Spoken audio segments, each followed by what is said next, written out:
Hello, hello. Welcome, everybody, my fine humans, to this very bleary-eyed morning that I have. Look, I'm going to get over it. I had a bit of a uncomfortable night, but that's okay. That's all right. I'm here, and today we're talking with Hussein. So I wanna welcome Hussein to the stream. How you doing, mate? Are you as bleary-eyed as me? I must admit I got to this like with 7 minutes to spare, so I don't blame you for being slightly late. I think I was slightly late as well. No, I'm good. Yeah, I'm just been a hectic day. So, and then tomorrow Yeah. I'm leaving to San Diego. So I'm kind of like getting a bunch of stuff done and like figure it out last minute. So, Oh, okay. yeah. Okay. Just sort of travel, or are you actually moving? Because No, moving is rare. traveling just for like Yeah, a yeah. vacation. Oh, awesome. And how have you been? It's been a while since it's been a minute, mate. It really has. Things have been crazy over here. I'm not sure how they've been for you, but yeah, things are sort of rolling along. So how have you been? And you've got a channel up and running, which so congratulations on Yeah. starting that. So I did I did a in-person debate with what's his name? Matt Dillahunty. Matt Dillahunty, yes. Yeah. And that was super interesting. And then I got to meet like a bunch of Christian people and atheists, and I met J Trump or T Jump, excuse me. He jumped. Yeah. Yeah, and T Jump was really cool, interesting to talk to. I liked talking to him. Um, and then I emailed him back and forth a little bit. I was supposed to talk to him, but I haven't been able to like hit him up because I work like 7 days a week, so me finding time to do this stuff's been like really insane lately. But yeah, I've been good. How about yourself? Yeah, I've been really good. I've just started a gaming channel, so I've linked that below. So because I want to, I do that in my spare time, so I wanted to sort of, make it more than just a hobby. So Yeah. I've done that, and I've been doing debates off and on. Yeah, really enjoying them. I'm kind of jealous that you got to meet Matt Dillahunty and T Jump. I've debated with T Jump on the same side. I think I reviewed your debate with Matt Dillahunty, to be honest with you. I think I reviewed that one, and How'd it go?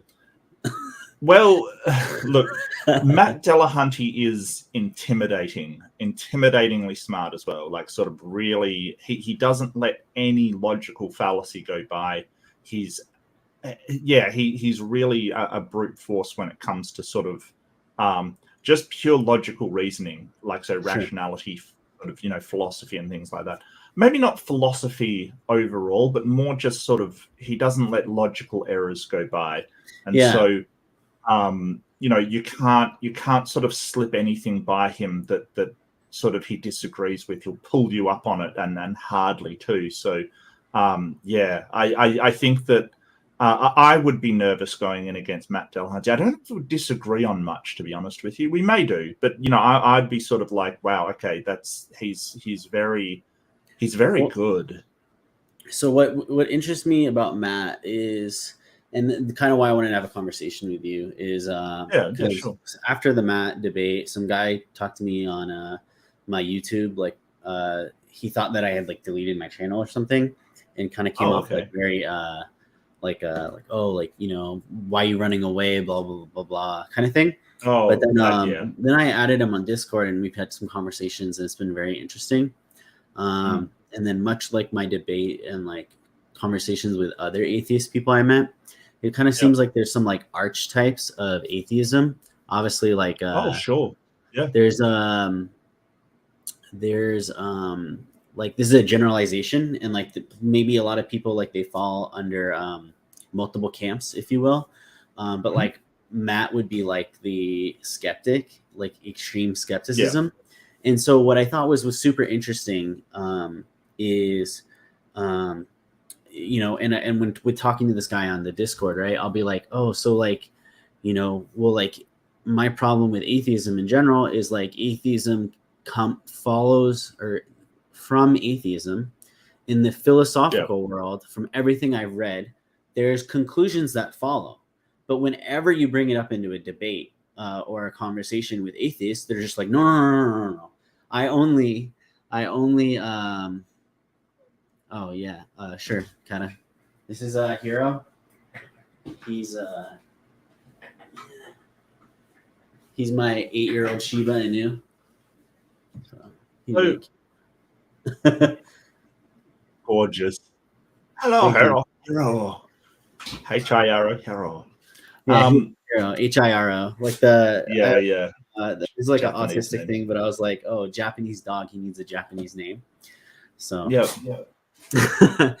Anyways, so yeah, I get what you mean. And you probably ran into sort of a debate bro kind of thing, and you know, like if you don't debate me now, you're running away and you're sort of cowardly and stuff. And I've got that from, to be honest, I've got it from all camps. I've got it from atheists. I've got it from Christians. I've got it from Islamic people. You know, this whole idea of if you don't want to stand up and argue with whoever, then you're some sort of coward and you're running away. And I really push back against that idea. So that's why I was like, oh, I want to like run some stuff by you. It's more just like me, like my thought process per se. Sure. Or like I think like obviously like you probably think there's like archetypes of like religious people, or so I was like more like, oh, I want to compare and contrast. Or you know, like if you think this is like am I being like crazy about this? So because, for example, like I asked Matt before the debate, I said, like, hey, if you take like harsh skepticism or like hard skepticism, excuse me, like to the max, right? Like you get into these wacky things where like, you know, you can't even know if you're real, blah, blah, blah, blah, blah.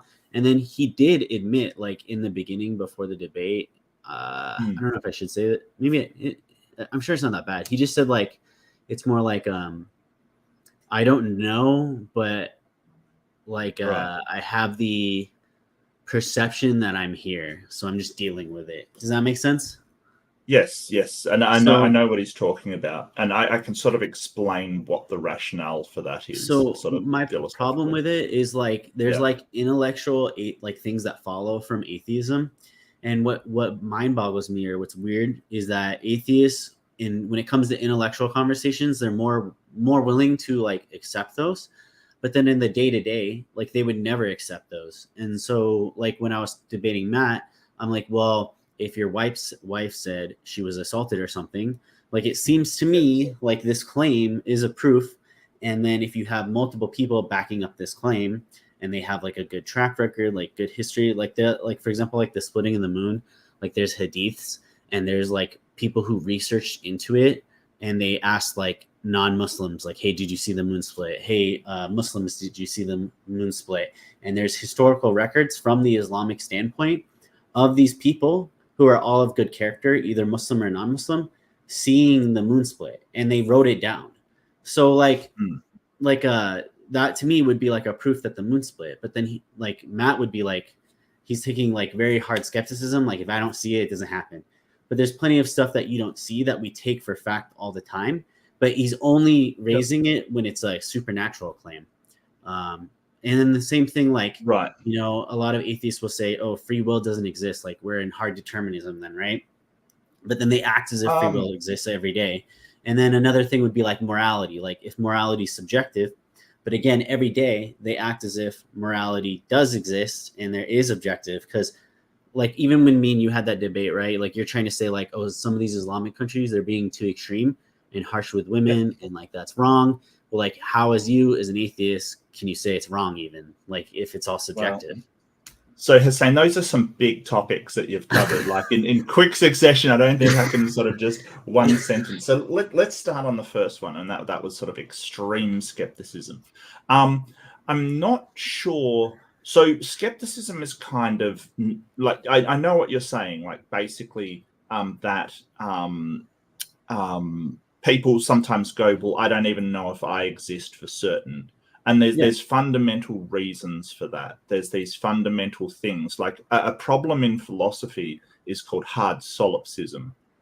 And this is, everybody's heard of this. If you've ever seen the film The Matrix, you've heard of it, right? How do we know that we're not in the Matrix? It's basically been popularized in that. But it's a really important question, because if all of your input is coming from some kind of simulation, then that input can never prove that you're not in the simulation. Now, I don't necessarily believe that, but what the skeptic does is they acknowledge that there is a possibility they could be incorrect, right? So we've got to differentiate between what I believe, because I believe I interact with the real world, right? There's a lot of evidence for that. I've got these you know, sort of feelings, and you know, I can sense things. There's a lot of evidence for that, so that's what I believe.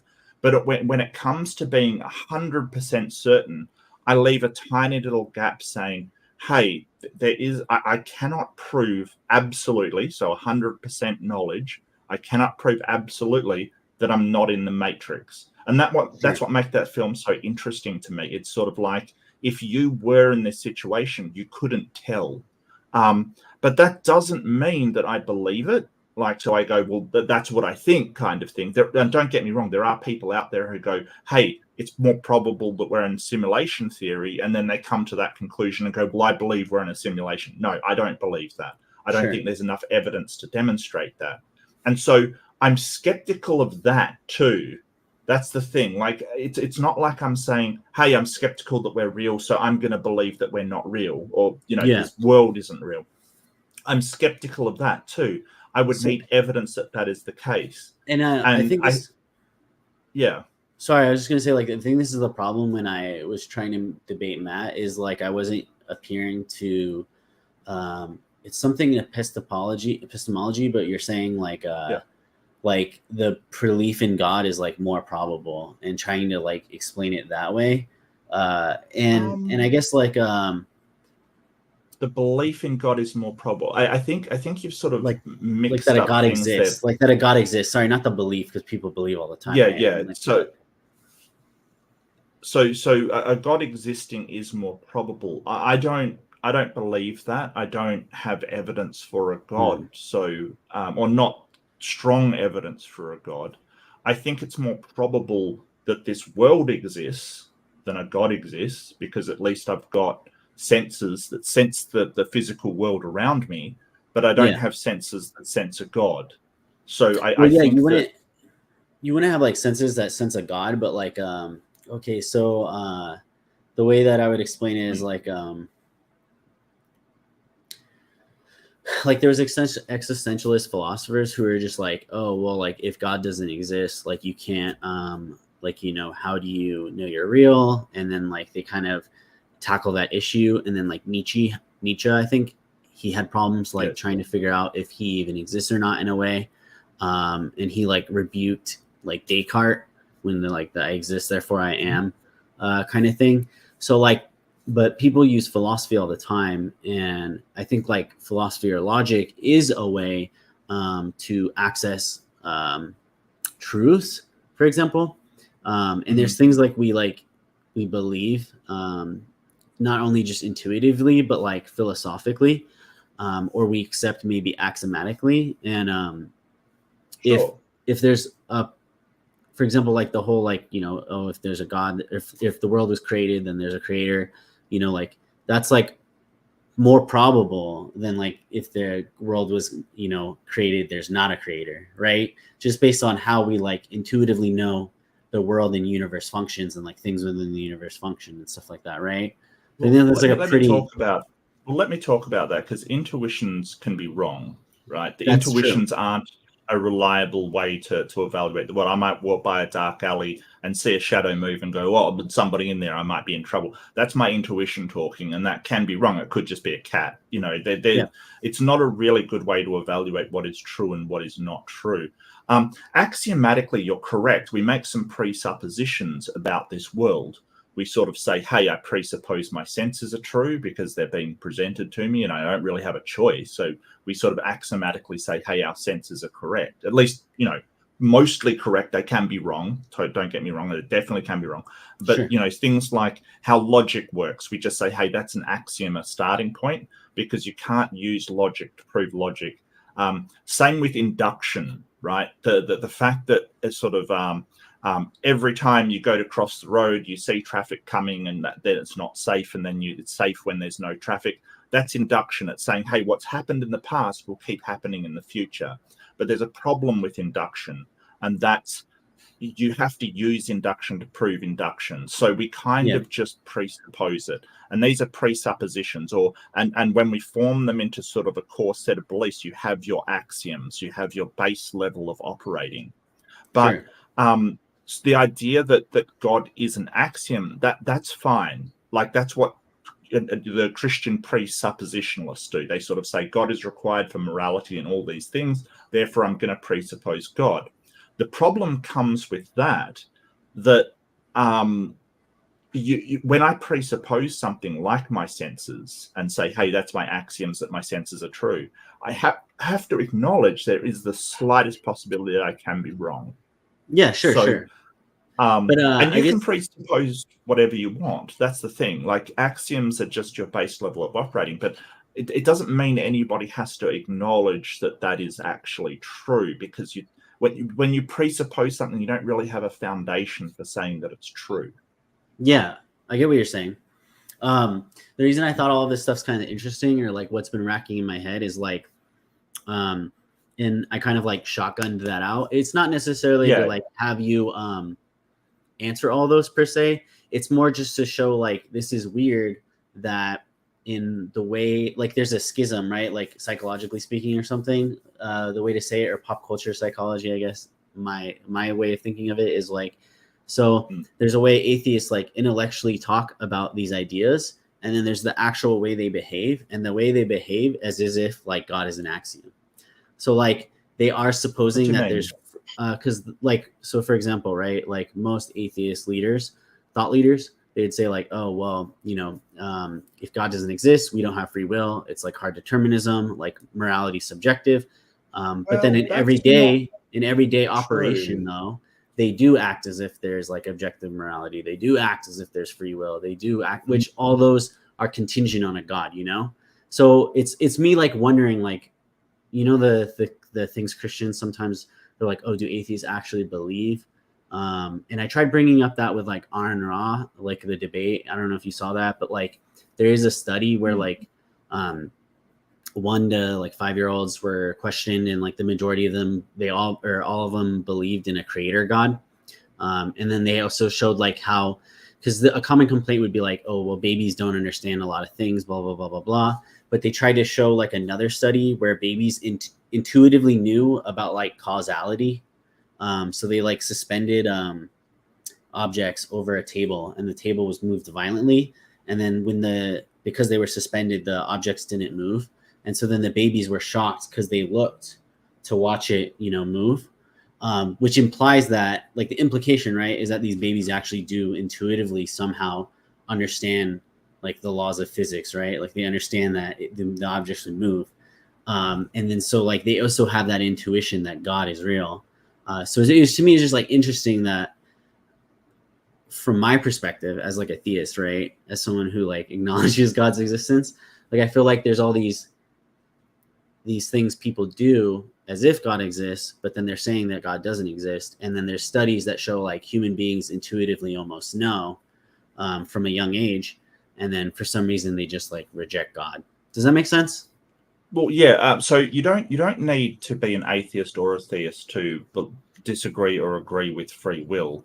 I think there are some sects of Calvinists out there who don't think we have free will. Oh yeah, 100%. There's even in Islam. So yeah, sure. So that's sort of irrelevant. I think we do have free will. I think there's a feedback loop in our brains that we can kind of interrupt and decide. But you know, there's a lot of atheists that disagree with me. But we kind of act as if we have free will. As Christopher Hitchens put it, sort of, I have to acknowledge my free will. I have no choice, right? Like, so even the acknowledgement of free will, you have no choice in doing so. That if for pragmatic reasons we act as if we do. Now, I believe in free will. I think that humans are capable of mentally changing the way that their brain operates. Some people disagree with this. Some neurologists kind of disagree with this. I think I can't remember the name of him. I forgot his name. Anyway, there's a prominent Sam Harris disagrees with that, saying that hey, the way that your brain works. Sam Harris? Yeah, I'm not sure I agree with that. I'm not even sure all neurologists agree with that. So there's a lot of doubt over this and a lot of different positions. So it's not necessarily the case. I do want to bring up something you said earlier. You sort of said that, oh, this creation. And so that's the point. I don't think the universe is created. I just want to mention that. And it may just be the way that you're sort of talking. But the whole idea of the morality thing as well, objective morality, that doesn't necessarily come from a god. You can get objective morality from sort of nature. I don't think there's objective morality in the universe. Some people believe that, evolutionarily speaking, that there is a right and wrong according to the sort of pathway we have evolved down, like that our pure social system dictates it. I don't think that's objective. I disagree with that one. There's some notable philosophers like Graham Oppy, for instance, believes in objective morality. And I don't. I think that it's all subjective. There's nothing in the universe to tell us what's right and wrong. But I act according to my morality and society's morality, the group that I am in. So I don't think that I act according to an objective morality at all. Sure. But the reason why I act as if mine were the main one is because if I'm not acting according to my morality, whose morality am I going to act according to? I don't see why I would act in any accordance except for my own, because I am the one, in charge here, basically. Sure. So babies knowing about causality. So instinctual behavior can be very, very complex. I know there was a debate. I think was it you that brought up the beavers building dams kind of thing, or was that somebody else? Somebody in Islam brought up beavers building dams, and they can do so without ever having been taught, kind of thing. But what was real? I don't know if that was me, but that I think I remember reading something about that. So it was an interesting idea. But what's really fascinating is they don't build dams over water. They build them over the sound of water, right? So they don't have this instinctual knowledge of how to build a dam to block water. They just hear water and they want to block it, just instinctively, kind of thing. So I think instinctive behavior, like behavior that you're sort of born with, for humans, it is to do with sight. Sight is our main sort of sense, essentially. Like we've got really weak smell, we've got really weak taste, we've got really weak hearing. It's terrible. But sight, we're pretty good on. So I think that sort of instinctual behavior regarding sight isn't that surprising, really. It's sort of, but if you think, well, instinctual behavior can make a beaver hear water and go and try and block it. Like, even if it's just recordings of water, they'll just try and block it, even though there's no water. It's just the sound, right? Then I don't think it's surprising that if we see something move or not drop or act according to what we've seen before, that we go, hey, there's something unusual about that. Because that's what the mind does. It sees patterns. And when those patterns don't happen or happen in a different way, that's what catches our attention. Yeah. That's what humans do. We're pattern recognition we're pattern recognition organisms. We see patterns all the time. And I think there's a lot of good reasons for that. I think that sort of the way that humans developed being able to track animals and, being able to recognize different paw prints and things like that. There's some really good reasons why humans recognize patterns. And plus, recognizing patterns is a really good survival trait in any case, regardless of what we're doing. So I think that sort of you're sort of going, well, there's these things that are associated with theism, right? Like so free will, for instance, is associated with theism. Most people will say, hey, God gave you, or Allah gave you free will, and you get to exercise that, how you please. And sort of, objective morality, with theism, there's sort of these objective moral things that just are. I think the problem is that you're sort of saying, well, if that's in theism, then you don't get to have it in atheism. And I think that isn't right, because there are other places you can get objective morality, and there are other places that you can get free will. Have you watched what's his name, Alex O'Connor from Cosmic Skeptic? Yes. Yeah, he tried to do like a weird thing where like he's like, I'm gonna get objective morality, but from like a subjective way, but he's gonna still call it objective. It was like really interesting. It almost seemed like wanting his cake and eating it too, Well, I mean, I don't know if it's the same thing, but I'm a meta-ethical relativist. And what that means is that I think that there's nothing to say that your goal has to be anything. Like, there's nothing to say that we have to build a flourishing society with happy humans, right? There's nothing Yeah. to say that we have to, sort of treat animals humanely. There's nothing to say these goals that we have are set in stone, like the universe. Like, if all minds disappeared, I think that the universe doesn't care what we do. Yeah. Once you have that, it's called intersubjectivity. Once you have that in a group, like, we can all agree that having healthy, happy humans, like the well-being of humans matters, then there's some objective things that will make that successful, and objective things that won't make that successful. Sure. It's not objective morality because the construct only works because there are minds. So it still is mind dependent. It has to be subjective. But once you have that agreement with people, you can sort of make objective decisions about what is right and wrong. Yeah. In virtue of that goal. So if I say, hey, I care about the well-being of humans. Yeah, this is essentially what Alex said. Right. I haven't seen it. I just that's the position that I take, definitely. Okay. That while I don't think there's anything to say, hey, you have to value humans, that it may just be that I value humans because that is what makes my life better. Because if I value humans, they value me, and then my life becomes better. Yeah. It's sort of, I have a question for you, Mark, then. Yeah. So this, what you're talking about and what Alex talked about, and what like a lot of atheists talk about is like that, and like you were wanting to talk about like secular humanism, which to me all kind of stems from utilitarianism in a sense, and it's a big part of it. It's a big part of it, but it's not exclusively. So the problem with utilitarianism is it has some rather brutal outcomes if you take it to its extreme form. So if you want to say, that the well-being of humans is important, then sort of you can take it to some very, very sort of extreme forms. I think that modern secular humanism sort of mixes utilitarianism, consequentialism, and some sort of mandate of rights that can't be violated in order to protect you against the worst. I think they're trying to have like a little bit of a like there's like rule and act utilitarianism in there. It's like a hodgepodge.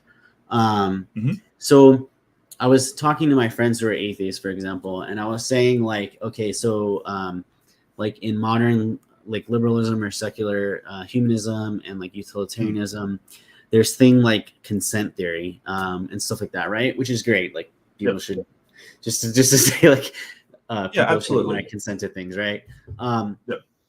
Okay, so I was bringing this up as like a thought experiment. So I kind of wanted to get your idea on it, right? And then like, if you do think this is wrong, well, like, why do you think it's wrong, I guess? So for example, I told my friend, I said like, hey, and this is also supposed to be like memeable, so you can clip this, by the way. So it's like, imagine we're going to make a necrophilia factory. And like the joke is, right, so like I pay you. How do you make a factory for some act like so of just people so it's like like you go in, right? So say I'm gonna pay you, Mark, 20 grand, right? So you're consenting in this contract, your body's going to be used for like 5 days after its death, so it's not totally like rotting or whatever, and we can make it healthy or whatever, and then like 20 people can get satisfaction from your dead body, right? And you get 20K while you're alive, right? Like, what would be morally wrong about that? Because you're consenting, it's not while you're alive, you're getting 20 grand, so you can use that good utility to further your own happiness, and then 20 people get to use your body and enjoy it and have happiness, right? And okay, so you've made an assumption here. So what you've got to ask is, what is the utility that you're after? And you've said happiness. But what you haven't done is check to see if happiness is the utility that I'm after. Okay. Is your happiness the utility that I'm after? Because if happiness is the I know, but some people will say that, and I will push back on them, and I will say, well, hang on. If you're just going by utilitarianism and happiness is what you're after, then I can give you a pill that, just, with tons of drugs in it, just makes you happy and blissful all your life. And then you've achieved what you're after. But it doesn't fulfill my standard of what I'm after. Yeah. And that is well-being. And, I no doubt you've run into people that say, oh, yes, happiness, is what I'm after as my utility. You'll find that a lot of the sort of more big atheist thinkers like Matt Delahunty and other people will sort of say, actually, it's well-being that we're after. So somebody that is drugged out and sort of completely, out of it, blissful off their mind, yes, they're happy, but they're not well. They're not in a state of well-being. So well-being I sort of would describe as the sort of the mental and physical health of the person. So when you're talking about some act like necrophilia, for instance, and I'm probably going to have to, demonetize this thing. Okay, no, it's all good. I'm just joking. It's all good. I just thought it was a funny concept because I actually got my friends to agree that it was good. So I was just like, I wonder, like, if every atheist, because to me, like, I think you would agree. I think you would agree that, okay, so that might be happy, but that isn't a well person, right? That is engaging in this stuff. Not only there's their disease issues and things like that, that psychologically they're probably not well. No, of course. I mean, I think so, but right. I probably have like other viewpoints that. That's why it's immoral to me, because that is not like so when we're talking about well-being, what I'm talking about it and morality is one of the most complicated topics you can ever get into. Its nuances are extreme, but really what I'm talking about is well-being of both the individuals and society, and you have to balance them. You have to balance and that's where I think that having certain rights for people based around the physical and sort of psychological needs to provide health, and those are inviolate, protects the individual's well-being from being violated by the society's well-being. So you can't just sort of, lock people up because it makes society better kind of thing. Because in order to be a well human, we know through psychology there's certain things you need. Like you need to have a feeling of safety, a feeling of security. You need to have self-actualization. Of course, there's the physical ones. We all know about those, food, water, that kind of thing, in order to be the well. hierarchy of needs, like base needs, and then you want self-actualization. Yeah, they used to put it into hierarchy, but now psychologists are sort of drawing away from that. The Maslow's hierarchy is the one that you're talking about. Because isn't that weird that people can't like admit hierarchies exist anymore? Do you think that's weird? Well, no, it's not because of that. It's because of some of the ones sort of lower on the hierarchy we actually think are more important. It sort of got jumbled. So they're sort of saying, hey, and they vary for different people how important they are to different people. Sure. So there's sort of on the physical side, I would totally agree there is a hierarchy of needs, because without water, you're going to die in a certain time. It's just in psychology, we're sort of saying, hey, they kind of vary for different people, and maybe some are more important than we thought earlier. So they certainly haven't gone, hey, we're going to dump this whole model. It's just that they're sort of saying, hey, we really should see this in terms of what's important for people individually. Okay, yeah. I was ignorant of it. I was assuming incorrectly, obviously, then that they're tossing it out. So, but it would be more correct because, like, for example, like maybe someone like me, quote unquote conservative, I would think that like finances are like more important, right? Where like other people like finances are not as important, but like they would rather pursue making their own things or. Self-actualization, like in like artsy people, like self-actualization is very important, for example. Well, so I think finances are important, but only in virtue of sort of the safety and security they provide you with. I don't think that's a prime need. Like you don't have a need for money as one of these sort of rights kind of thing. Oh I'm not saying it's a right. Sorry. No, I gotcha.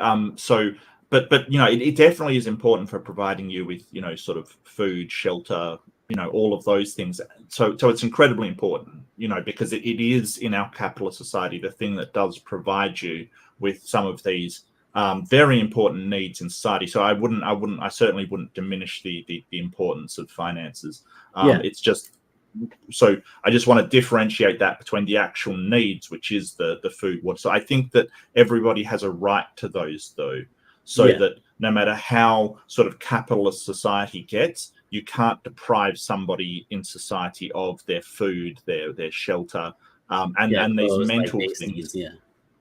Yeah, but I mean, we're talking morally speaking kind of thing, not legally, not anything else, just morally. That's what I believe. So the whole thing about, I would oppose morally the factory you described, because it is bad for the well-being of those individuals participating in it, and it's bad for the well-being of society. There are other people whose well-being may be affected by my corpse being used, like my family, my wife, other people. We don't live in a vacuum. Oh yeah. So what if? So I did bring that up because I said well, I don't think people would accept it now, but like, say I I'd be like, don't kink shame, like, don't be a bigot, Mark. Like, you got to get over, like, it's just your corpse, like, it's just, I got to phrase it in the right way. Like, it's just atoms, like, we can like scientifically describe your body to make it like not your body in a way, like, do you get what I mean? Like, you can kind of, you play with the words in a way to like make sure that like future generations, like, they're more open to it, Yeah. So I still think it's bad for your mental well-being. I don't think it's great. I mean, no, I agree with you. By the way, like, I should caveat, like, obviously I'm not okay with with this. Like I don't think it's good for you, but I also don't think it's good for the well-being of society to sort of treat people that have passed away like that. It's just not. I think that sort of honoring the dead, it seems to be a common theme. And there's probably some reasons why it does happen. But it seems to be people that, for instance, people that don't mourn properly, right? People that just say, oh, they're gone, and don't mourn, they are usually a mess, psychologically speaking. Yeah. Mourning is incredibly important. And there's a lot of reasons for that, sort of. So it seems like as a consequence of our bonds with people, we need to go through this process of unloading that bond, sort of, so when you're talking about this, you always have to keep in mind that, I mean, I'm not a big, death doesn't really worry me, but some people it does. And some people have lost people, and sort of talking like this can be triggering to them. So I think sort of respecting the dead is something that has benefited us a lot, because it allows us to unshackle those bonds in a healthy way. So what you're describing, you would never get a healthy mourning process out of that. You would never get the necessary, for humans, the unloading and unshackling of those bonds from those people. So that's why I would say that it's completely immoral. No, that's a good how do I say it? Like, a good answer. If you're I was just more like, what would, like, because there's like stuff like intuitive. I was looking up some videos, and they're talking about like intuitive morality, and then like analytical thinking, and intuitive thinking, and how like intuitive thinking actually has like a whole different morality set. So like people are like automatically just intuitively like disgusted by like bestiality, like incest, stuff like that. And then like when you analyze stuff, people become more okay with it. Possibly that's still like up for debate, obviously. So I was just wondering what your thought process was on it. But that's a good I think good answer. I think moral intuitions, and look, all intuitions are incredibly useful, right? That's the thing. Like, it's not like intuition's terrible and we should try it. Like, your moral intuitions gives you a very quick response. All intuitions do. They're incredibly quick. You don't have to sit there and think about it. They just happen instantly, kind of thing. They're sort of shortcuts to behavior, and some of them are completely warranted, kind of thing. but some of them aren't. And sort of, so if you you know if you intuitively, like my example with something in an alley, if you intuitively go, oh well, there's danger there, that might not be accurate. But what it does do is it puts you on edge. So if there is danger, you will react. And Yes. that's people that have survived over the years, the people that go, well, I'm going to be, cautious, even if cautious isn't really warranted. Yeah. Because, that's the people that will survive that, when there is something dangerous. And same with moral intuitions. People that have gone, hey, these actions just feel terrible, and take quick action to stop them. That's a good thing. But the problem with that is that on moral intuition may not be accurate, and it may not be something that is necessarily bad for people or society, but your moral intuition has just kicked in to say, oh, Sure. I don't want.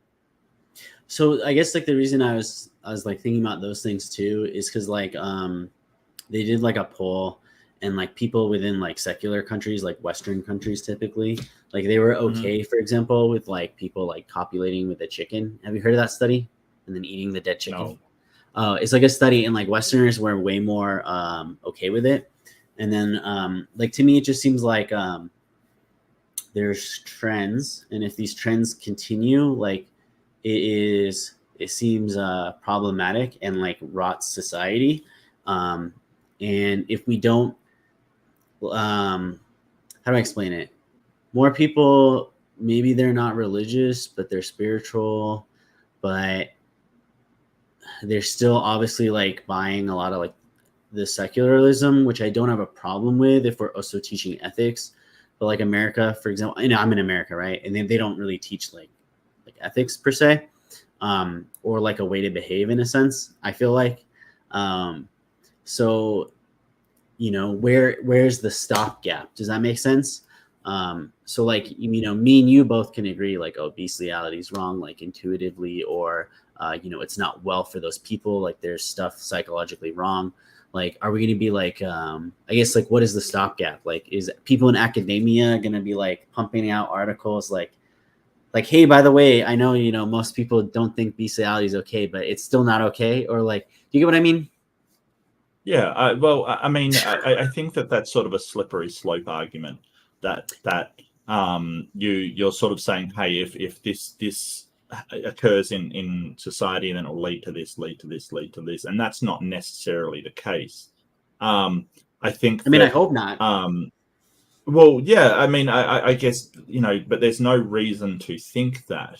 I would love to see the study.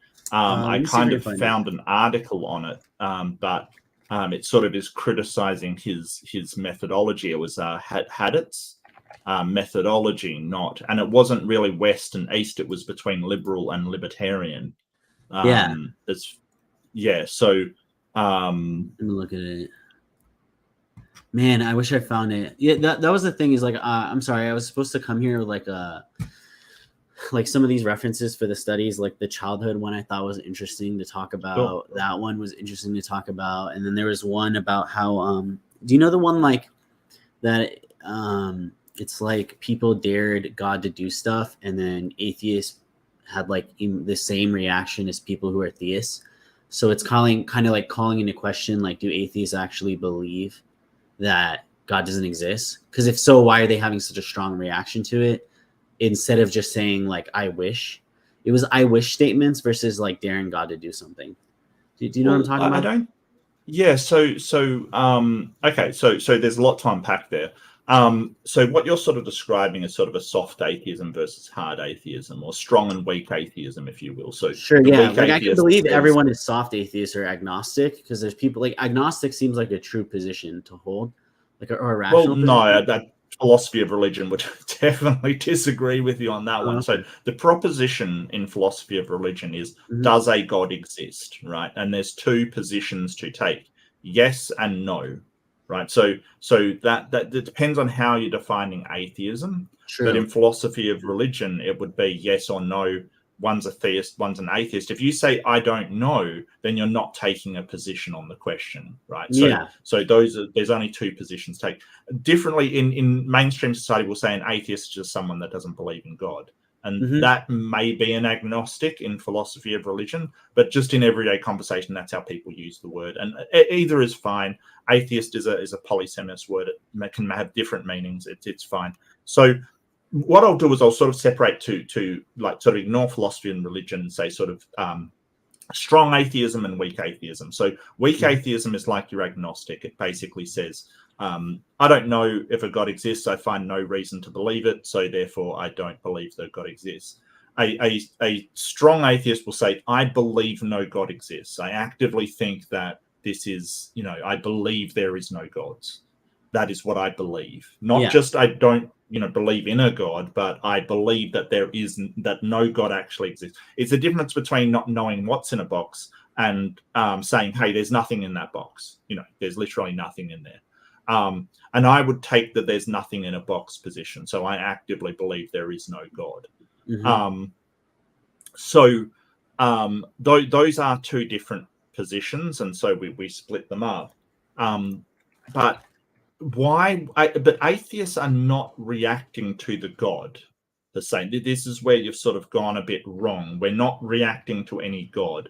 We're reacting to the people that believe in a God, that are telling us there is a God, and in some cases making some pretty harsh laws around their belief in a God. So that to us, that's a problem, because the God isn't doing anything to us. There's no God coming down and sort of, interfering with our lives.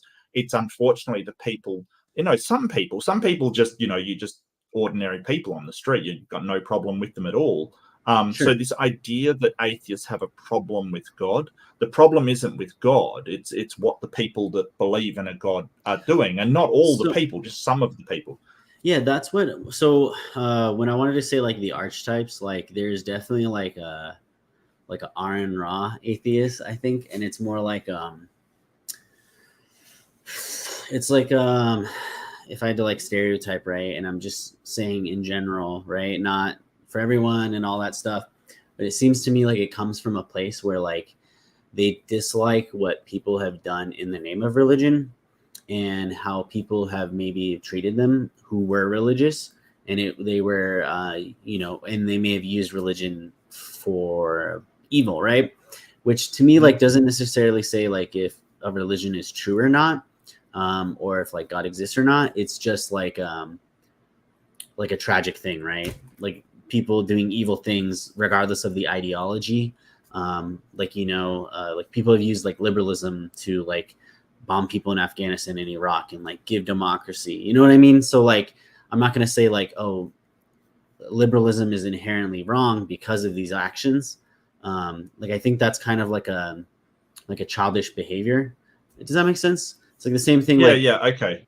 Yeah. So, okay. So Aaron Ra, so some of the stuff that sort of he's on about. So, Aaron is in Texas, as far as I know. So their sort of involvement in the education system, the really religious right-wing sort of people, has been very, very bad for that state. Like the education system of Texas is sort of a more or less a laughing stock of the rest of America, and that's pretty grim. But it's also that a lot of atheists, myself included, think that religion is detrimental to the progress of society as well.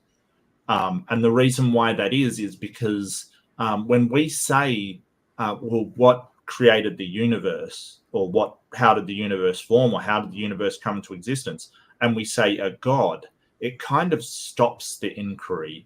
We've got no way to know how that occurred. Sure. So people that are interested in science say that God is kind of a roadblock to us finding out things. At the moment, there's a lot of sort of Christians trying to stop research on abiogenesis. They're trying to stop it. They're trying to shut it down because they don't want us to be able to find out how life came about, because they've got the answer. They've got the answer. It was God. It was just God. And to us, that is a problem because we have done research on it. We've discovered a whole heap about sort of the amyloid world, RNA world, all of these hypotheses we've learnt and learnt and learnt. And someone's trying to stop the research.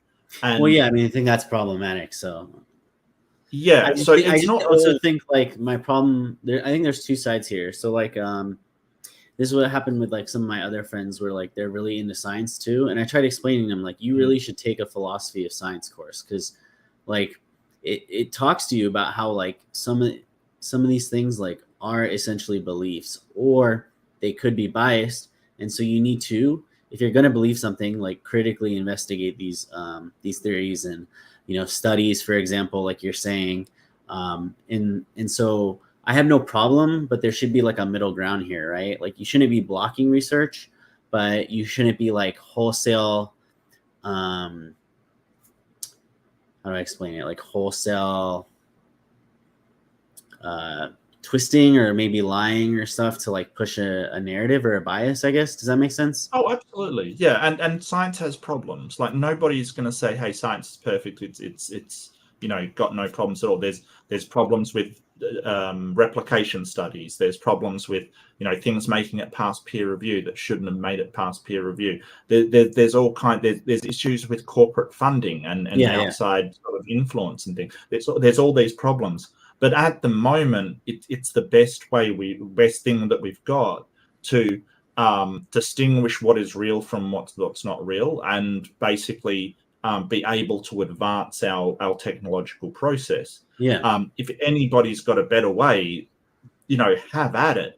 But at the moment, that's the best way that we've got until somebody comes up with something that is more reliable and more rigorous, or has a better system than science. And unfortunately, it doesn't seem to be out there. But here's the problem. In order to prove it's better than science, we'd probably have to use science to prove it or to demonstrate it because it's so reliable. I have a question with that because you debated. Yeah. I watched one of your debates with like a flat earther. Do you think like what's up? You're not a flat earther, are you? No. Oh, well, then I'm sorry. You had to watch that. Yes, they're usually pretty crazy. No. I thought it was interesting because I was like, oh, what if we? Because like to me, like in a way, like politically, I'm kind of like libertarian, but I don't mind using government resources. And the way I was thinking about it is like, oh, it'd be really cool if we could just like, okay, hey, you want to be a flat earther? You want to prove it? Okay, here's your money. Here's your funding. You can't complain about bias or conspiracy or whatever. Try and prove it. And then when you get wrecked, like you have to accept it. Does that make sense? Well, they don't have to accept it. That's the problem. They should if they're like a normal, rational person. Sure. That's assuming that flat earthers are normal, rational people. Flat earthers got a long history of demonstrating that they're wrong and somehow coming to terms with that. There was the Bob Nodell thing of getting the ring laser gyroscope, incredibly expensive ring laser gyroscope that they bought. And they said that if the Earth's rotating, it should pick up a 15 degree per hour drift, which was a great test, like it actually tested. And excuse me, they picked up this drift, right? So they actually picked up the drift that they were saying, well, if the Earth is rotating, we should see that. And they basically said, well, we've got to explain it away somehow, kind of thing. They literally did not accept the result that they had. They also did a test with light, because if you shine sort of a light enough distance, if the curvature of the Earth is true, then you're going to have to hold up the second light in order to see it, kind of thing, because it'll curve downwards. And they got exactly the result proving that the Earth is curved, and went, well, we've got to come up with some ether or some other explanation as to why that's happening rather than the curve. So while you sort of say, well, they have to accept it, in my experience, when you present this evidence, that they don't accept it, even when it's completely and utterly just overwhelming evidence. Yeah. And they get, Do you know where that's coming from? because someone I was at like an event, like I won't say for what, but it was like a political event, and a lot of these people were kind of like they're very liberal, and they were talking about like anti-vaccines, and then like they're kind of being very like they had like a Hillary Clinton like deplorable moment where they're like essentially like, oh, these people are like deplorables or just idiots or something. And I was like, I think that was Hillary Clinton. No, but this is like an event in my local state. Oh, okay, gotcha. That I was just helping out. So I was trying to explain that it was interesting because like the way I saw it is like I'm not one way or the other, but I can see why people who, for example, just had like over prescription of medication and stuff like that, leading to the opioid epidemic. Like I can feel empathetic and be like, okay, I can see why now you don't want to trust like the scientific community or doctors and stuff like that, which leads to this stuff. So I'm wondering, like, is this where you think kind of like the flat Earth stuff is coming from? This is just side comments, so I'm just curious. Yeah. You debated a bunch of them. Yeah, absolutely. I think it's a multiple reasons. I think that a big thing of it is they don't trust any authority. Like the overlap between flat earthers and say sort of the sovereign citizens type sort of say that you have no jurisdiction. There is a big overlap there. So I think it is a lack of trust. I think it's also I think it's also that they feel like that sort of science is beyond them, and that scientists, like what they're doing is completely incoherent. And so in order to sort of compensate for feeling left behind by society, they sort of invent this thing of, well, I know better than you. It gives them a safe feeling that they know something that everybody else doesn't. And then that's not for all of them, just, sort of certain individuals. I think that some flat earthers are just lying, that they're just making money from it kind of thing, off preying on people's sort of ignorance of things, and they're just making money off it. I think there's a whole range of reasons for it. But yeah, I think a lot of it is that lack of trust in sort of that, but it's all authorities. It's not just science. They will, sort of not trust the government, not trust, social workers, not trust, all different types. No, I get what you're saying. There's like an overlap, like like a lot of the people I know who, like, for example, I don't necessarily trust journalism, and I don't trust certain government branches, but it doesn't mean I don't trust authorities. And that's what's weird to me is like, and I think it's very, I'm sure a lot of the ones you're debating, like, they're probably all from America, because right now America's like mythos is a low trust society. And then you have that coupled with all the trends in, like, 9/11, Iraq war, like all this stuff. Like I can totally see how America becomes even more low trust society. And now like they're doubting that the earth is round. You know what I mean? Like you're getting to ludicrous proportions of not accepting reality. Does that make sense? And I think a huge one, and this is only sort of over my, like, before I did YouTube, I didn't know about this, but the overlap between young Earth creationism and flat Earth is incredibly similar. Like the Venn diagram would also almost be one circle. People in flat Earth are usually almost exclusively, and not completely, but almost exclusively, young Earth creationists on the Christian side that I've found. The overlap is incredible, and they sort of use the same arguments. That isn't to say that all young Earth creationists are flat earthers. That's not true. But it's the case that almost all flat earthers are young Earth creationists, and they believe that the Earth described in the Bible describes a flat Earth, so it must be right. And that's a huge thing, because if you think that the Bible describes a flat Earth, and you take the Bible as absolute authority over anything, including your own senses, including the government, including scientists, then you're going to believe that regardless of whether it's true or not. Yeah, that makes sense. So I just was interested in your opinion on it. So yeah. Well, I mean, we can go to something that's kind of on the same line that you brought up, like in the very, very early in the start, and that was the moon splitting in half kind of thing. Mm-hmm. And so I wanted to talk about that because you sort of said, hey, they asked all these people and it happened. But what we would expect to see if the moon split in half is sort of everybody seeing it. So there's cultures from around that time. There's the Greeks, there's the Romans, there's the Persians, there's the Byzantium Empire, I believe, or the tail end of it. That they all sort of, you know, looked at the stars and looked at the moon on a very regular occasions. The Greeks were like obsessed with the moon. We would expect them to note a moon splitting in half, and they don't. Same with the Chinese, actually. Chinese were huge into astronomy around that time. We would expect people in those countries that are so, you know, prevalent in their astronomy, because they were absolutely obsessed with astronomy, to see the moon splitting, but nobody in those countries did. So I have a question on that. Problem. Isn't it? Yeah. So, why would it be a problem if there's a tale from like India? There's like the three monks in Britain, I think it was, or Canterbury or something like that. And then there was records of like people across the Middle East. Like, isn't that enough people? Because I guess like, and like the thing is we don't have like getting stuff written down back then was really rare, right?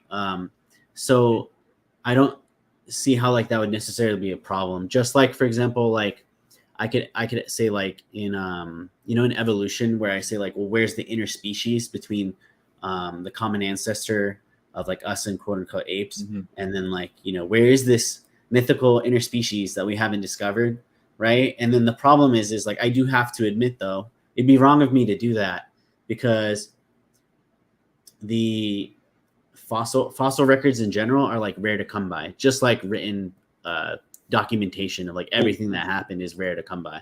Does that make sense? We have found those links between apes and men. No, we found tons of them because we found like Neanderthal. We found Homo habilis, Australopithecus afarensis. So someone said that, isn't that one Lucy? Afarensis is, but there's also other Australopithecines that we found sort of in between humans and I don't even want to go down this road. Okay. All right. So the moon. So with the tales in Canterbury, right, what they actually saw was a meteorite hitting the moon. They didn't see it split in half, right? So they saw. Hang on a second. I should be able to. The monks, I believe that you're talking about, right? The monks that saw it split. Yeah. Yeah, so they basically saw the Giordano Bruno crater being formed. So they saw something hit the moon, but what they didn't see is the moon split in half, right? You know, they saw the upper horn of the moon split into a flaming torch sprang out, spewing out over a considerable distance, hot coals and sparks. But they didn't actually see the moon split in half. That's the problem. Yeah. Right. So there's all these people watching that they see a formation of a crater. Sure. Absolutely. Yeah. That's a huge crater on the moon. And we can sort of date that to when they reported it, which is amazing and pretty cool, actually. But it's not the moon splitting in half. Yeah, the way that I was going to describe it is, from what I understand, based off the record, it's like it was split at the last hour of midnight, and it was like a kind of instantaneous thing. So like and that's what I tried explaining in the debate with Matt. I'm like, okay, like were all these people up? Like, did all these people witness it? You know, were all these people able to write it down? Like maybe they were able to pass down some oral tradition at some point, but you know, then it went away because of like, you know, things like war, famine, death, like, you know, people disappeared all the time. Like, for example, whole civilizations disappeared and we kind of have like no record of it. Like, does that mean those civilizations didn't exist? It's kind of like where I was trying to get at, Matt, where like you in a way have to deny history at that point if you're going to go to that level of skepticism. Because like he can say, oh, these Muslim record keepers are biased. well, sure, they are biased, but you know, they did keep records of non-Muslims seeing it, who remain non-Muslims. They kept records of Muslims doing it, and I think this guy, like a sheikh, it's a guy in California who does dawah, who has like a whole video on it, and he has like a record of like, they have records written from Muslim scholars of people who witnessed it. So it's like, in that case, like I can be comfortable with it, but is it enough to like, you know, convince you and Matt? Maybe not. No. But it's really weird that, you know, they're willing to accept, for example, like that, what is it? Is it Socrates or Plato that taught Alexander the Great? Like, where do we get that? Like, you know what I mean? Like, there's tons of like a weird historical records that are like 3 parties removed. You know what I mean? Yeah. Yep, I have to agree with Matt. So if you've just got one source and it's sort of Islam and they wrote it down, that isn't a good sort of, you know, sort of something to confirm it for. You know, we'd really want to have some extra sources, especially for an event that anybody could see. It's in the sky for everybody. Everybody could see it. And that's what we would expect and don't get. So while we're not saying, hey, that definitely 100% proves it didn't happen, that is more than enough reason to doubt that the stories of the moon splitting in half are correct. Because A, it's something that is not in accordance with the laws of nature that we see. We don't see the, you know, moon splitting in half. We don't even see rocks splitting in half and then reforming up, kind of thing. Like, I get that you're saying that I understand what you guys are saying. So but we don't see that ever. And so it is a sort of a very large claim. So for such an extravagant claim, we do need stronger evidence than just people saying so. So because what we would expect to see if the moon did split in half is a whole bunch of people reporting it. We'd also expect to see a massive fissure in the moon that just isn't there. All of these things that we should expect to see them and we don't. So that's enough evidence, counterfactual evidence to say, I don't believe this thing happened, because there isn't any evidence that it did, and there's a lot of evidence that it didn't. So that's why we're coming down on that side. Now, you can believe it if you want, that's fine. But I guess we're just pointing out that if you are a rational thinker, it is something that you do have to take a leap of faith for. And I'm not sure if you would agree with that, but I think that I would say that. No, I agree with you. Like, so for me, like, this is my like weird idiosyncrasy, but I think like even scientific claims take a bit of belief to believe, in a sense. So, because if I'm gonna take like if I'm gonna take like certain or like history takes a leap of faith to me, like certain things, like if I'm 100% honest, right? Like, I wasn't there when Alexander the Great conquered the world. I'm just accepting that it probably happened, right? Well, I think that history is a bit different. History sort of, I mean, we thought that Socrates was a real person. Now most people will say, hey, Socrates wasn't even a real person. Like, it didn't exist. It was just somebody that Plato made up in order to have these things. But history will sort of say, hey, we will reasonably sort of say this probably occurred. They sound very tentative with history.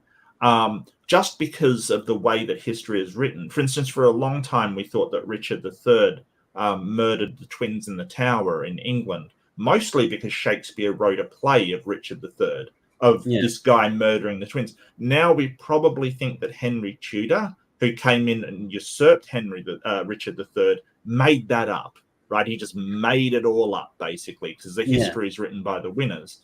So history sort of says, here's what we think has happened. But when we're looking at these claims, right? So Alexander the Great, right? Perfect one. The fact that there's, you know, a warlord did a whole bunch of taking over of places and things like that. Great. You know, we know that does happen in the past. If you were to say that Alexander the Great was, you know, in some way a demigod or something, right? We would need more evidence for that, and we wouldn't believe that. A lot of Roman emperors titled themselves as gods, kind of thing. It was the thing to do as a Roman emperor. You sort of titled yourself as a god, but we don't believe those. That needs more evidence than just, you know, the writings of people and, you know, sort of these normal evidence, because it's such a large claim. So I think that history is tentative, and it bases its sort of standards of evidence on the claims being made. So there's a lot of stuff in history that we don't know for sure whether it happened or not. There's a lot of things that we do. I think they did find evidence for Hannibal crossing the Alps, I think it was. Okay. They found a skeleton of I'm really going from memory. I think they found a skeleton of an elephant or something like that, or some sort of things that made them believe that that's actually true. But for a long while, we didn't know if that was true or not. Like, we just don't know. Yeah. Right. It's such a far-fetched story that we just go, well, it may not be true. No, I don't evidence for it. Like, I don't have a problem if it's phrased that way, I guess. Yeah. So, do you mind if I take him out real fast? I'm sorry? Do you mind if I take him out? Oh, yeah, sure. Sorry. Yeah, I just need to put him outside. Yep. And sorry, I'll just do some shilling while you're away. So, yeah, do like and subscribe if you are enjoying the conversation. I certainly am. And Beamsy, you are a source of nightmare fuel. But welcome everybody. Welcome Beamsy and Sunflower and Leo. I see you there. Kata, always a pleasure to see you. So good to see you. Marenia, Aunt Jer. Oh God, there's so many people watching. Pragmatic Crystal, haven't forgotten about you. Titan, welcome. And Ember, sorry if I haven't mentioned you. Everybody else, there's too many people wow, Richard, everybody. And if you do like gaming, go to my gaming channel. I'm currently plugging that because I'm kind of gaming by myself, talking to nobody. What games are you playing? At the moment, we're playing Ark Survival Evolved with a whole bunch of people, because quite frankly, we like dinosaurs and we like, just ridiculous stuff. So that game. Are you gonna play the new Diablo or anything like that? Probably not. I'm not a huge fan of Blizzard at the moment. They're kind of on my. I thought you would have been a fantasy nerd with me. I am sometimes a fantasy nerd. I must admit, I kind of, it's just what I'm into at the moment. Like I've played Diablo a lot. Don't get me wrong. I played Torchlight. I played a lot of sort of action RPGs. At the moment, I'm just into the survival sort of crafting genre. It's just what I'm doing at the moment. So that's going to be fun. But I'll certainly check it out. Is it any good? Have you played it? No, I haven't played it. It's just I have like a group chat with all my friends, and all of them have just spammed it, and they're trying to get me to buy it. And right now, I just don't have the time because like I work a coffee job on weekends, and then I have like this kind of stuff, and then I have like gym or my dog, and then I work my main 9 to 5. So I'm kind of like focusing on like grinding first. So, but it is something I want to try because I used to love the Diablo franchise, and I heard like a lot of good things about this one. So. Absolutely. I found the third one to be, I had my time with Diablo 2 was just amazing. But Blizzard is definitely on my naughty list. They if you get on my naughty list, I won't buy your products. There's no way. So I think it's Blizzard more than Diablo that's off-putting for me. Okay. Didn't they fire those people who did the harassment, or no? I'm not keeping up to date on any of that. So it's more the sort of cover-ups and things like that. I find it absolutely horrendous. There's certain companies that are on my naughty list. So I don't agree with them. But we're sort of getting aside from what we're talking about. But no, you're fine. Definitely have this conversation again. You can email me. So with the moon splitting. So is it the Quran that's sort of the major bulk of your evidence for the moon splitting, or is there anything else that you sort of say, well, that has convinced me, or do you anchor that in the Quran? So I watched that guy in California, and he was talking about like So there's like the Quran, there's Hadith, and then there's like this outside of the Hadith. There is also like this investigation that they did, where like they scribed, non-Muslims, Muslims that were. So the point of the story of that is that there's people who were there who were not convinced of Muhammad's prophethood, so they asked for a sign. Then they saw the sign, like he did the miracle. Some of the people converted, and some of the people didn't convert. And they got like historical records of all those people there. Not all of them, but like a lot of them. I think the guy said like there's like 20 people that you can name by name. Some of them non-Muslim as well. Like they never converted. So why wouldn't they think it's like witchcraft or like a optical illusion or something? Oh, okay.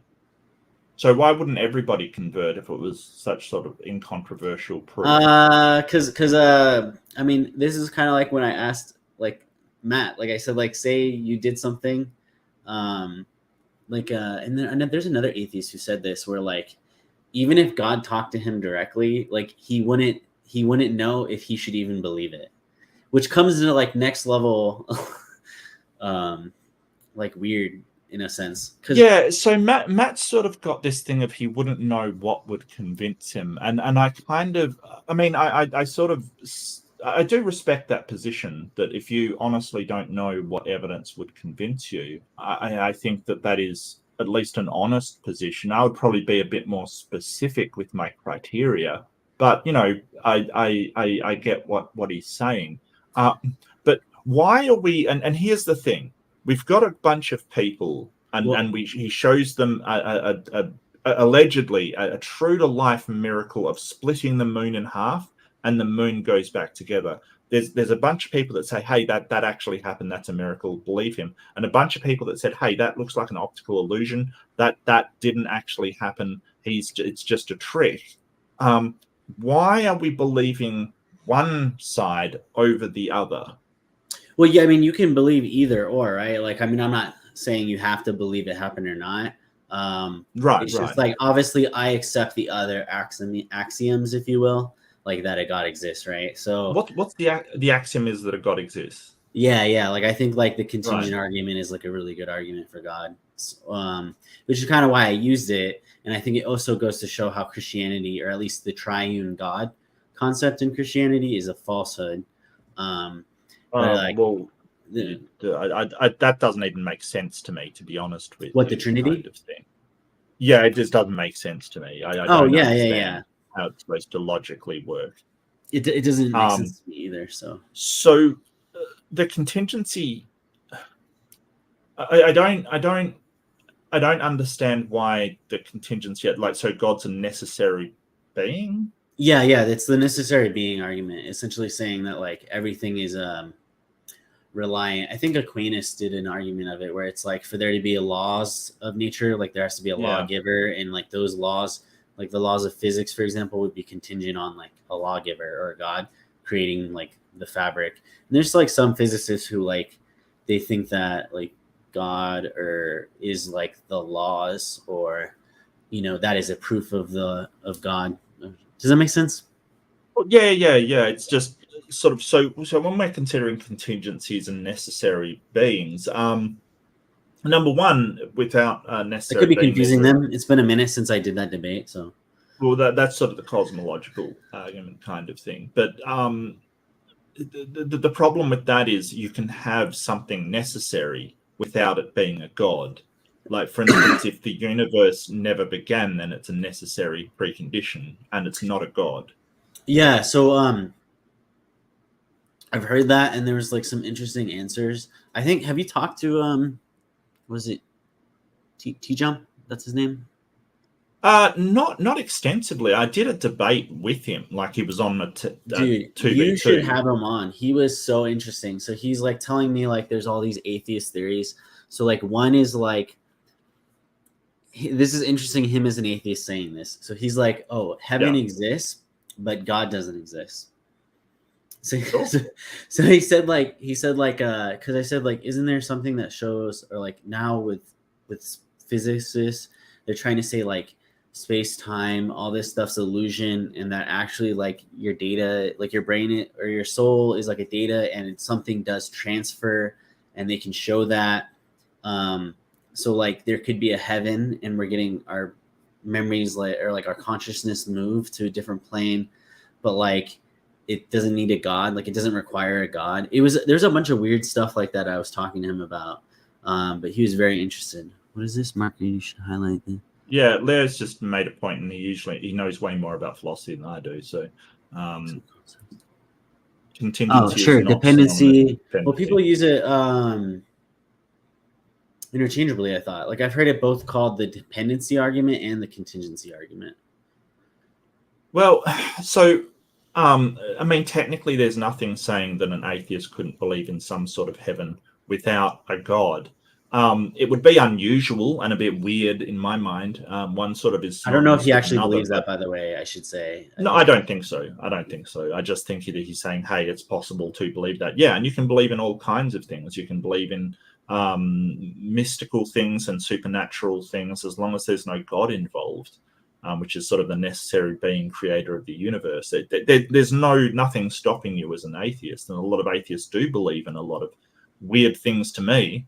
That they just don't believe in a god. No. Isn't it weird that like when polled, like a lot of atheists still believe in like spirituality and like higher power or like karma or like weird stuff, or like Richard Dawkins believes in aliens and stuff like that. Like there's things without like any proof, but they still believe them. But then like as soon as it comes to the concept of God, they're like, no, I can't accept. Yeah, it. So Hussein, it's just, and this is the problem from the start. You've sort of got this idea of what entails atheism. So what comes to mind when we sort of think atheism is sort of the skeptical thinker, and somebody that believes in evolution, and somebody that believes in, sort of tries to sort of say God does not exist, and there's these number of things that come to mind, but that isn't what atheism is. Atheism. No, I understand like atheism in its most stringent definition or whatever that atheists like to say is that it just means the answer to does God exist is no. I get that. Right. So they can. But there's a lot of assumptions that you're making that, hey, No. I'm saying, okay, so like a lot of the logic, right, that they use on like why a God doesn't exist, or their issues with people saying it. But all of a sudden, like if you say, do ghosts exist? They're like, sure. So that's what I'm saying. It seems weird. There's nothing saying that an atheist has to be skeptical, right? There's nothing saying that an atheist has to be logical. There's nothing saying that an atheist has to have any kind of critical thinking abilities whatsoever. An atheist could be an atheist because they had an encounter with a fairy that told them there was no God, right? That would make you an atheist. Now, to me, that is irrational, and it's sort of, I would disbelieve that because it's, it's not logic, but that would still be an atheist. I have no right to say, well, that's not an atheist because their reasons are terrible. They're still an atheist. I heartily disagree with their methodology of finding out there is no God. Heartily disagree. It's still an atheist. I understand. Yeah, so sort of expecting people to have these positions in atheism is I can't stress enough that it is a mistake, because people can have those positions in atheism. It's more than possible. I argue against them vehemently, but there they are. They're still part of the atheist community. So when I say like and I did this in the Aaron Ron debate, which I shouldn't have, but I said like typically when you say you're an atheist, like these other things will follow, or sometimes, a lot of the times, I should say, they'll also agree with these other conclusions. But like you're saying, for example, like you specifically believe in free will, which I think is like a minority.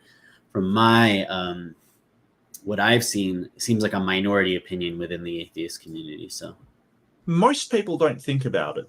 Most atheists don't think about it at all.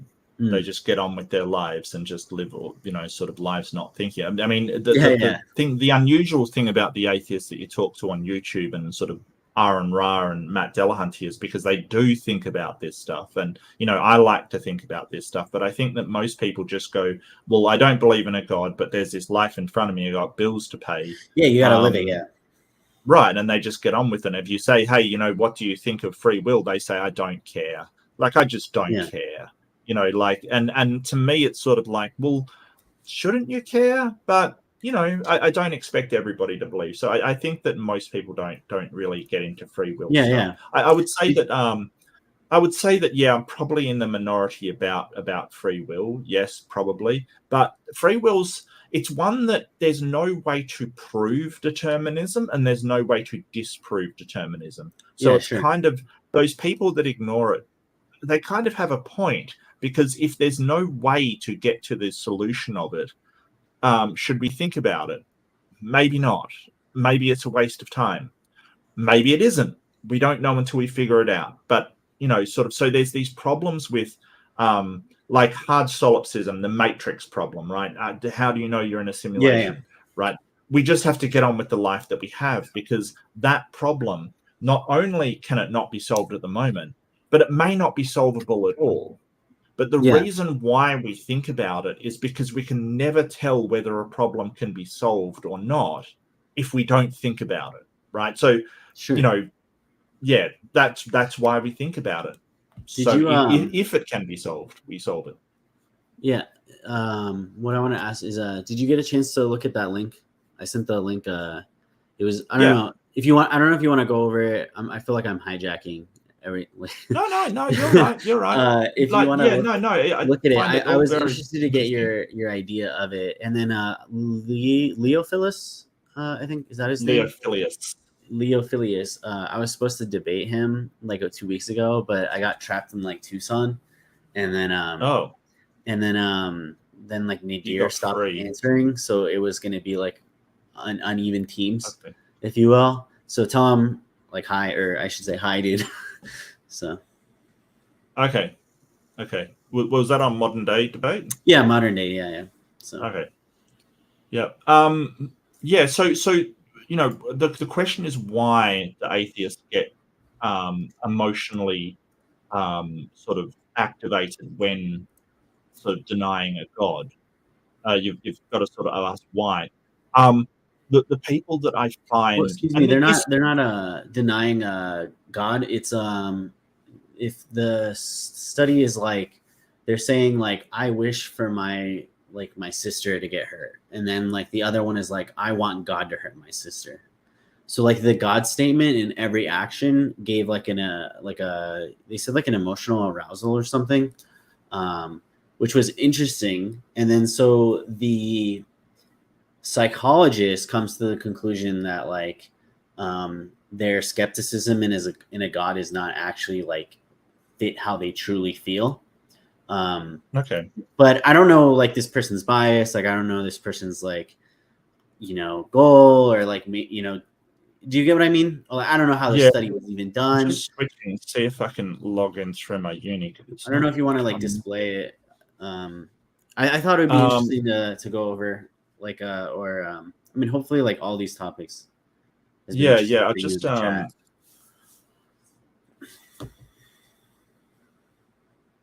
just log into uni, because they may not have an agreement with this particular.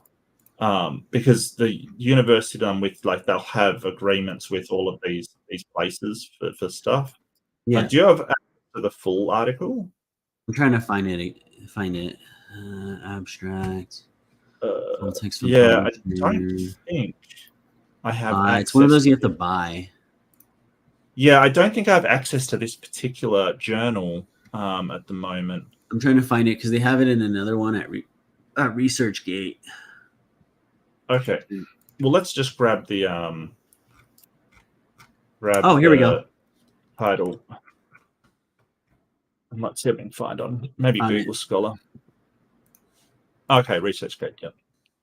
All right. Well, let's have a look at it. Let's have a look and see what it says. Okay, because to be full transparency, like I've only read like an abridged summary of it, and like some people who were like into philosophy and stuff, and they were obviously theists, right? So they're writing the article kind of biased. So they were saying like, oh, like this is an interesting thought process, yada yada yada, and kind of saying what I'm saying. But they just read the whole article. I haven't read it yet. Does that make sense? So the question is, why are they getting an emotional reaction, and what's the emotion? So, mean conductance increased, good, offensive, neutral. So, if you wanna, do you want to display it so the people? Yeah, sure. I'll just get and it. You can like another pop me lower or something. Okay.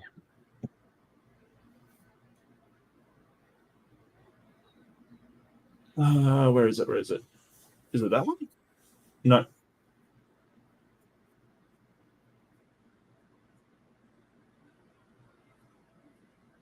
Where's the ResearchGate article? I do not see it. Oh, yeah. Okay, just give me 1 sec. No, you're good. Have to get Chrome going.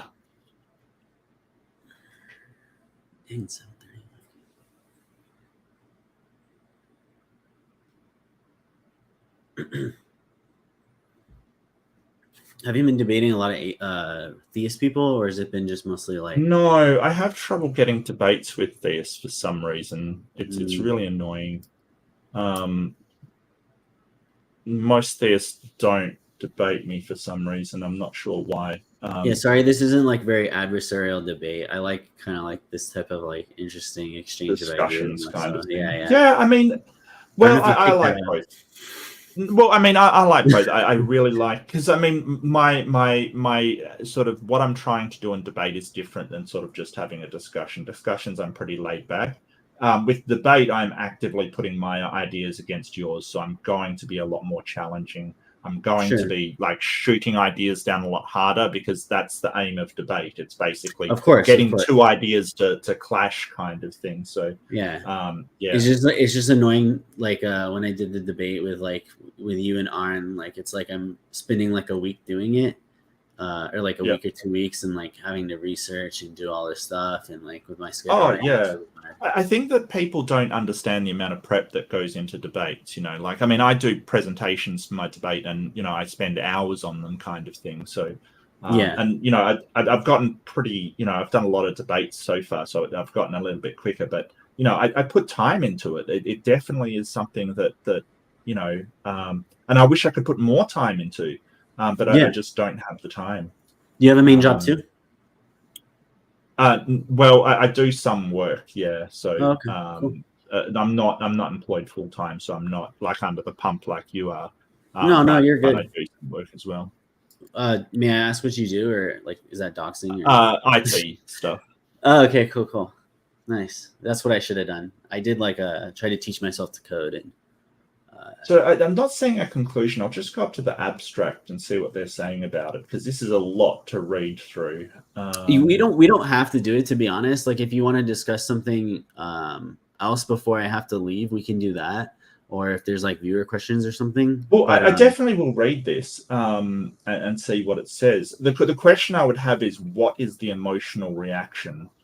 It said like emotional arousal or like physical arousal. Yeah, I didn't understand that. See, so emotional arousal can be all kinds of things, right? So for instance, I've noticed, and this is just sort of my experience, but people that used to be theists, that have deconverted and deconstructed their theism, their belief in God, get way more worked up when talking about it, and that's understandable. And I'm not shaming anybody for that, but they will get very upset sometimes at very small things to me, because I was raised in a secular household. I wasn't taught a belief in God. I've never been a theist, or maybe like for a month or two or something. But what religion was that as a side comment? When I was younger, I was sort of going through the questioning and things like that. I thought that I was kind of a pantheist, like the universe is God kind of thing. Cool. I sort of afterwards, I sort of thought, well, the universe is the universe. There's no reason for it to be, just for a couple of months there, I was kind of a pantheist. But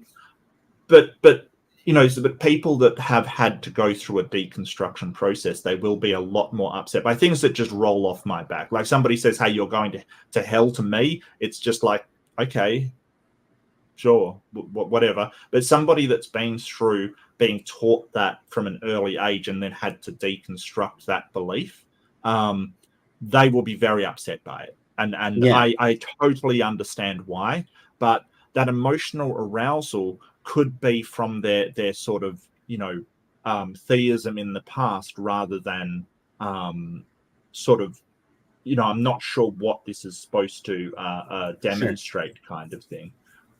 Well, I guess like what the person who did this study is saying is that it's kind of like what I was hinting at, or like in a way saying like that there's like a schism where like they're saying one thing and then their emotional response is that it's actually real, or it's at least they perceive or subconsciously believe that God is real, or else they wouldn't have that emotional reaction.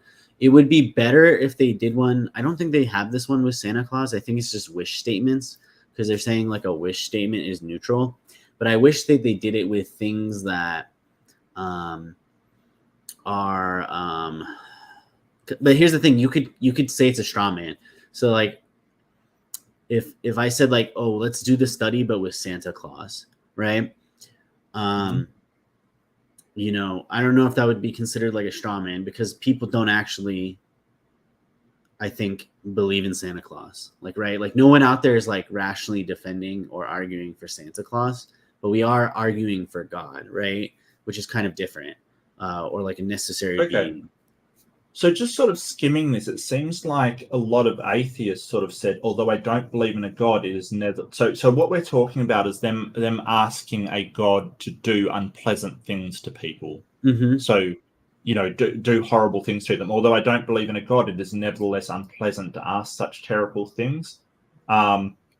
This reason was given on average more often than the reason. The statement implies the presence of God. I don't believe in God. Yeah, but equally often as the reason, I don't want to ask God to do such terrible things. So it seems like they're sort of saying, hey, it's just unpleasant to ask anybody or to wish it on something. So what they're saying down here is that the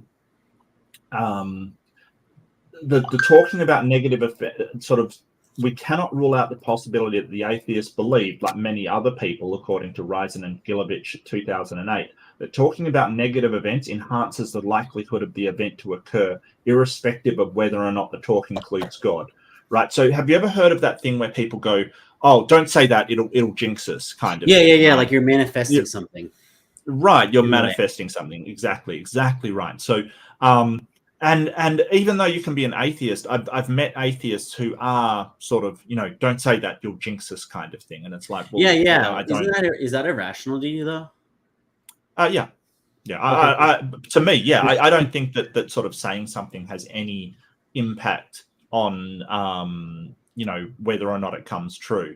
If I say, hey, it's a good thing we haven't died in this video game, and somebody said, and I got that the other day, somebody said, oh, don't jinx us. And it's like, look, that has no impact whatsoever on whether it happens or not. That, to me, that's just sort of, because it's only when you say, oh, I hope it doesn't happen, and then it happens. It's kind of this pattern thing that we see the pattern, right? And this is what I was talking about earlier. Humans see patterns. So we notice when we say it and it happens, but we never notice when we say it and it doesn't happen. It's just, right. Also, so, like negative things in general, like we, I think it's Nietzsche, but he says like, human beings like are made to forget.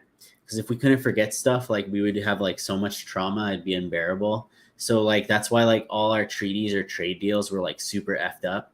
Like the reason if like me and you do a trade deal and like you get to take my like firstborn son or like chop off my hand or something is because like if it wasn't that, I would just forget. And so it has to be like this harsh punishment. Does that make sense? I think it was Nietzsche who said it. Maybe I don't think humans. Like, so when you're talking about forgetting, I think there's good reasons why you unload stuff from your conscious mind. Like you don't keep in mind everything, but I think that on a subconscious level, we kind of remember everything, including traumas that we've been through, and it sort of impacts on your behavior and what you're doing. Psychology can sort of really back me up on this, that even some slight traumas can have an incredibly detrimental effect. Like, yeah,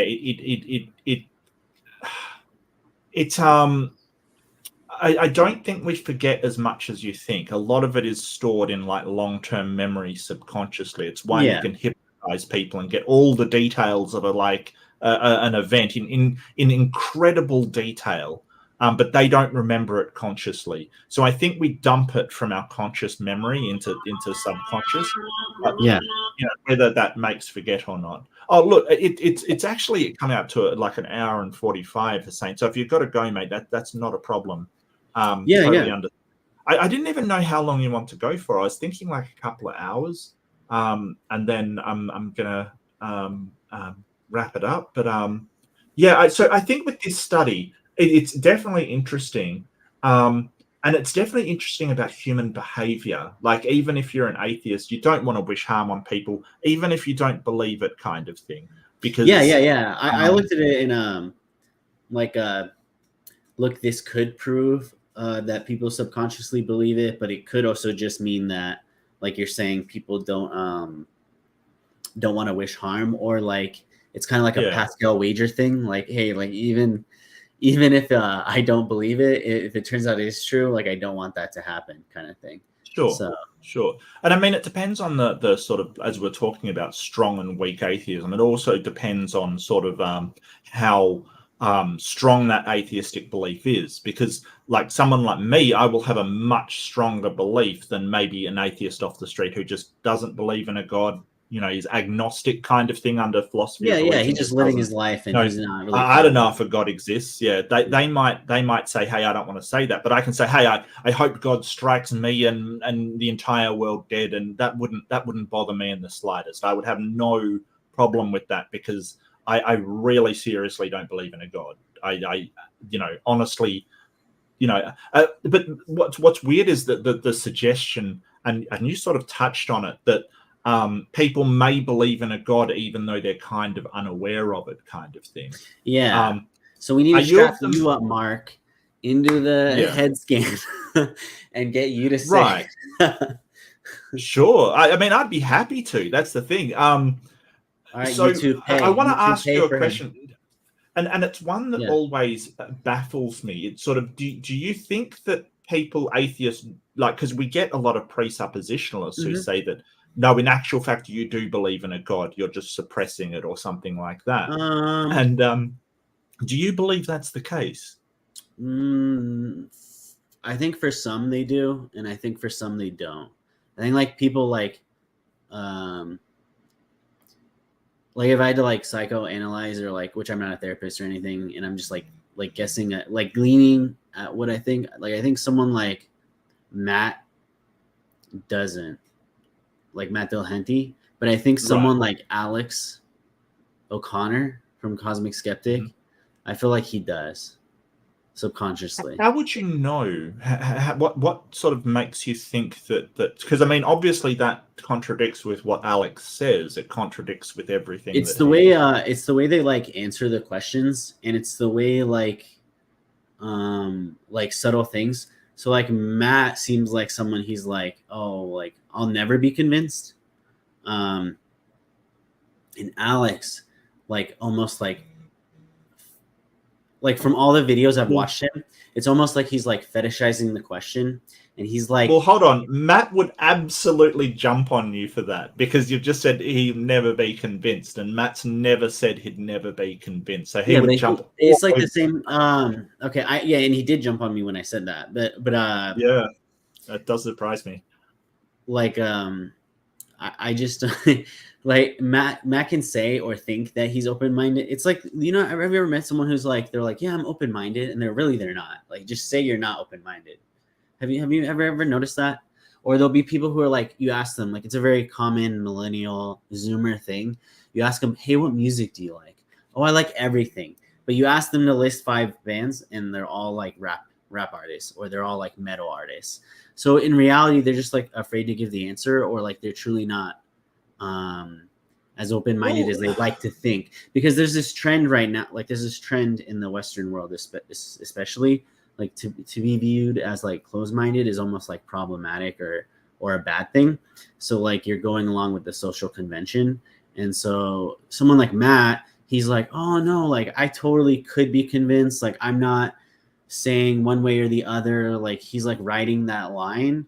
But to me, I don't think he'll ever be convinced. But when I watch like Cosmic Skeptic, the way he answers things and the way he's always like actually like, I want to be challenged by William Lane Craig. Like I want to try and understand the way a theist thinks. Like he seems actually truly open-minded and genuine.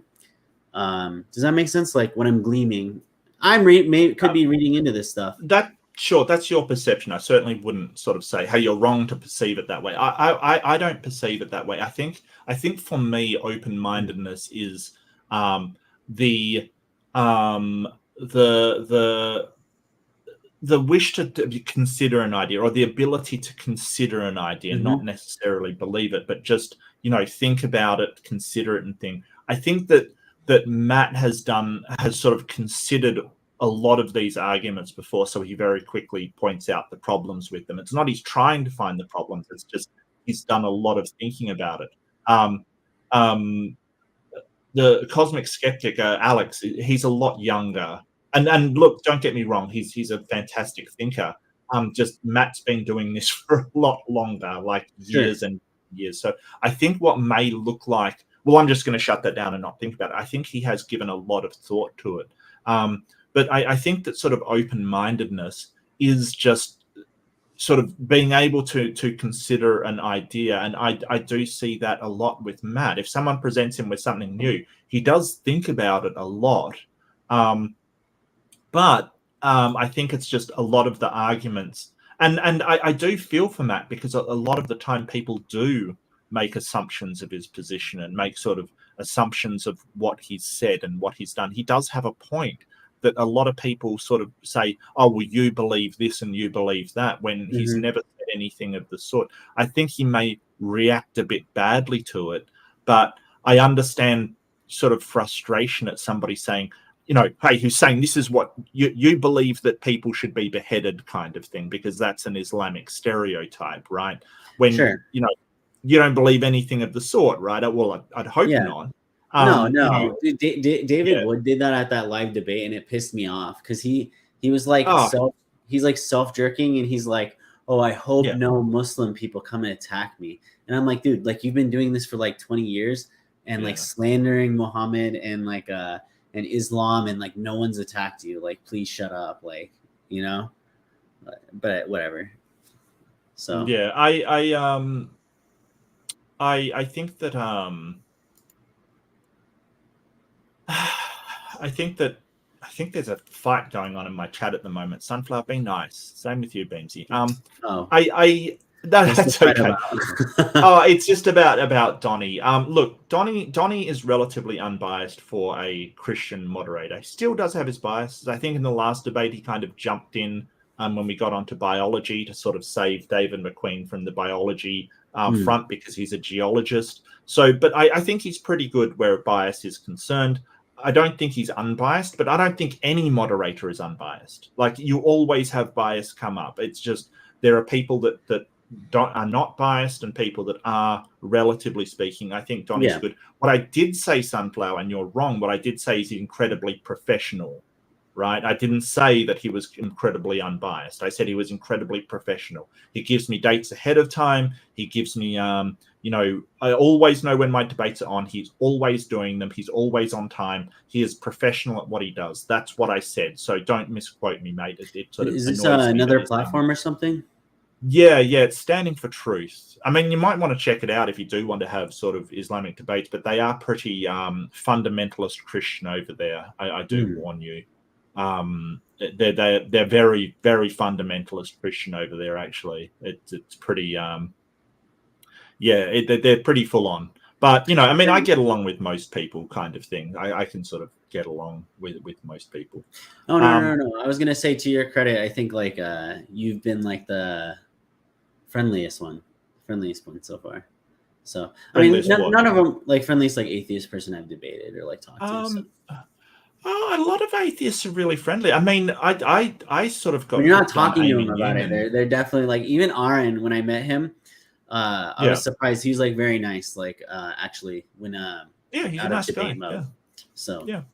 Well, that's the thing. Debate is always, setting your ideas up against others and basically trying to show that your ideas are better. So there is an of element course, of, hey, there's an I'm gonna antagonism. yeah, that there's a reason why in debate we talk about the attacks and defenses against things. It's because it is just naturally a battle of ideas, and that's what it's supposed to be, and that's great. And I love doing it, and I love the challenge of it. I love all of that, but at the same time, there is room for discussion like this, and Aaron, when you get him outside of a debate and into a discussion, he's perfectly wonderful. Like, he's a really nice guy.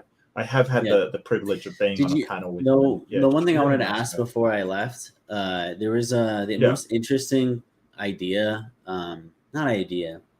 It was just like a weird, like, holy crap, like almost like fundamentalist atheism. It was interesting. So, what do you mean by fundamentalist atheism? What do you no, mean no, by no. that? How? Okay, give me a second. Okay. Okay.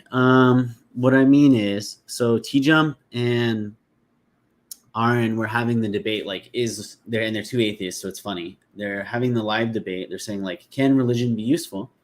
And T-Jump was saying, like, hey, like, we shouldn't really be trying to, like, get rid of religion, or, like, we shouldn't care per se, because it can be very beneficial for some people and for society, yada, yada, yada. Aaron is like, no, like, religion is bad. And what was interesting at the end of the debate, there's some Christian kid, and like, obviously I think Christianity is not true, because like a triune God's dumb, but or dumb to me. I shouldn't dismiss it like that. But well, it's illogical to me. He said, without religion, right, I would have killed him. Like, in a video game, not be alive, unalive himself in a video game. And I'm trying to not get you demonetized. I think that ship sailed. Don't worry about it, man. It's perfectly fine. So, and so Aaron was just like, oh, well, that's nice, but it doesn't matter. Like, like, religion's bad. And I was just like, well, wow, that was so brutal. And do you get what I mean when I say, like, to that, like, that seems like almost like fundamentalist in a way? Because if it like, imagine if someone was like Muslim and they're like, there's no room for any atheist people to exist, we need to kill them, I mean, end them all or something, right? Yeah, gotcha. So I you think have someone who like didn't do something bad to themselves because of religion. I think with that one, I think that some people define a religion as sort of any, because T-Jump apparently runs his own religion, the Church of the Best Possible World or something. So what we've got to consider is whether you're including secular religions, which I think, to me, that's a bit of an oxymoron. It's a bit of a, sort of, I don't think there's secular religions. I would call them secular organizations, or, sort of secular non-profits kind of thing.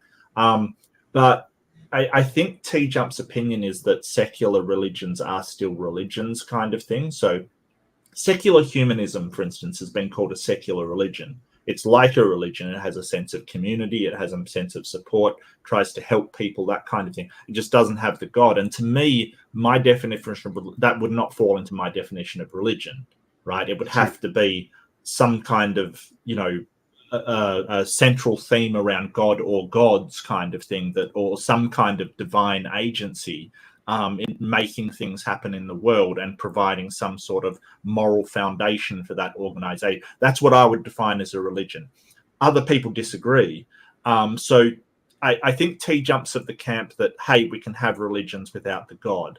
I don't agree with that, but that's more definitional than sort of, a problem with logically how it's working, or sort of, yeah. And so Aaron, I think he's sort of saying that that all religions, like the all religions are bad, like, and it's sort of a long-term view.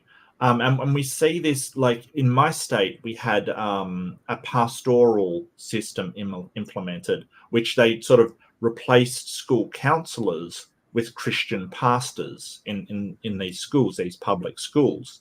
And I was part of the massive outcry about it, because what if you are Islamic? What if you are Hindi? What if you are atheist? There's no guarantee that that pastor can take care of your needs. So this is sort of the problems with, or some of the problems with the religions that I see. They sort of want to implement themselves in.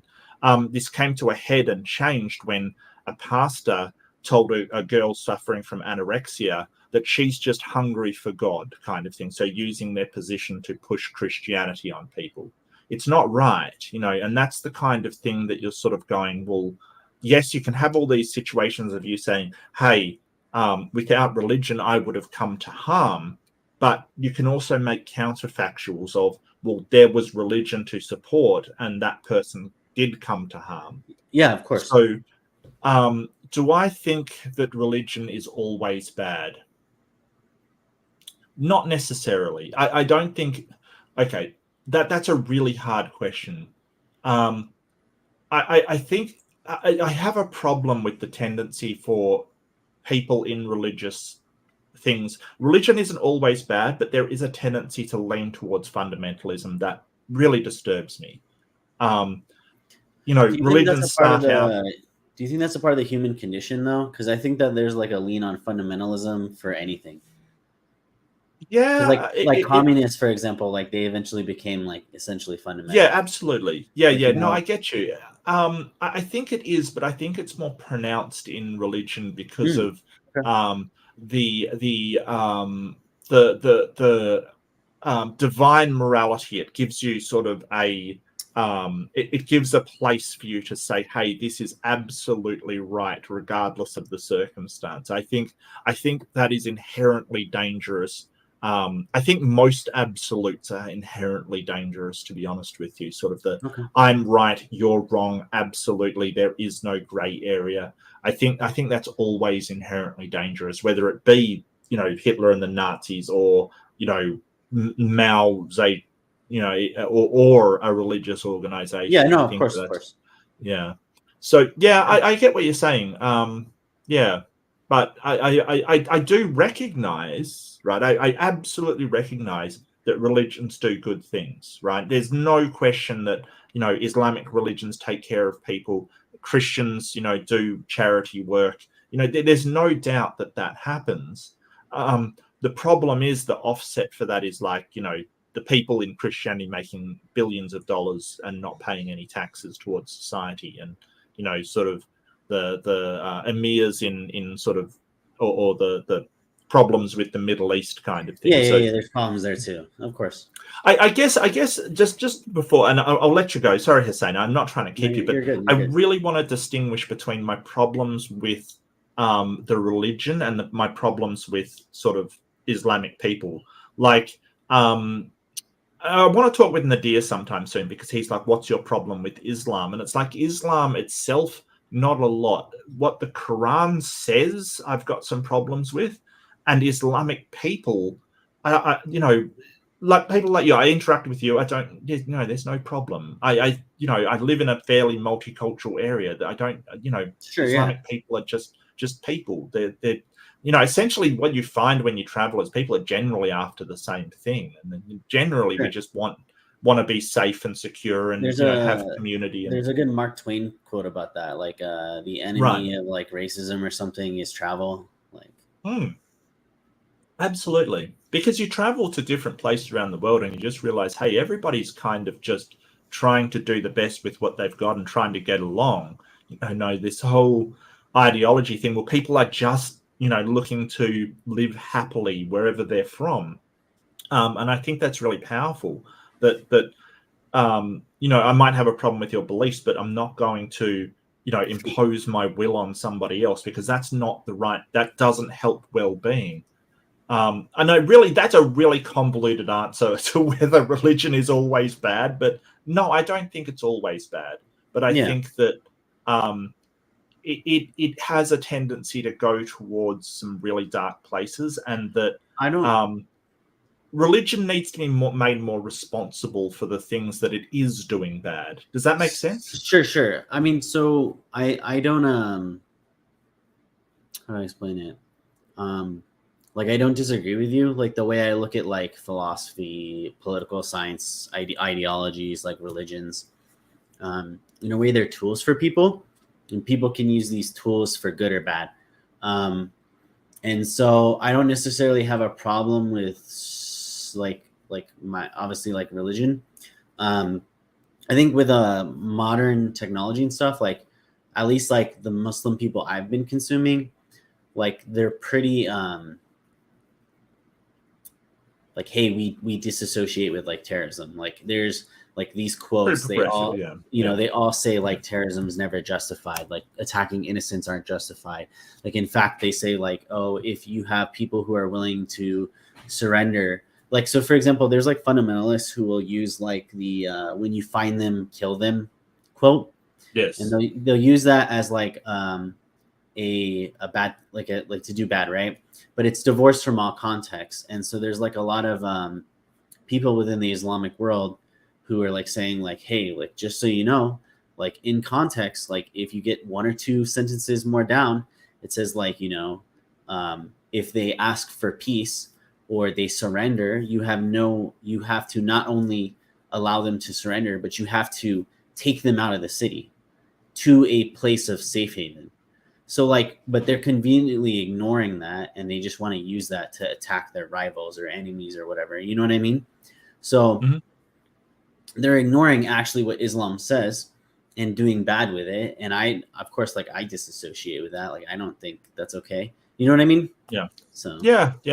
But the problem is a lot of it does come down to interpretation. That these things can be interpreted a number of different ways, and so the power of secular morality is that it's not taking it from a immutable source that's then interpreted. Like, for instance, if we're talking about sort of my morality, and I say, hey, well, well-being is important, there's no way I can injure you and say, well, it's good for your well-being. There's no way to interpret that, as a good thing. The problem is that the Quran says a lot of different things about, how you should treat atheists and how you should treat women and how you should treat, prisoners and certain people. And you can interpret it to mean that, because it isn't a system as such. It's a inviolatable word that can't be changed. So if we are finding that's harming people, it still can't be changed. Yeah, no, I understand what you're saying. I would say like, and this is the problem, because like I wish I could summarize it, but there's like a lot of like Muslim apologists and like imams and stuff like that. Like blogging theology is a good one. But anyways, essentially like they all talk about how like the Quran even talks about how you can't ignore context, and there's like eisegesis and like hadiths and like stuff that all puts this stuff into context. So like, for example, like people will use a quote where Muhammad invaded like a Jewish tribe and like killed a lot of them, and then subjugated them, because what happened is they had a peace deal and they reneged on the peace deal.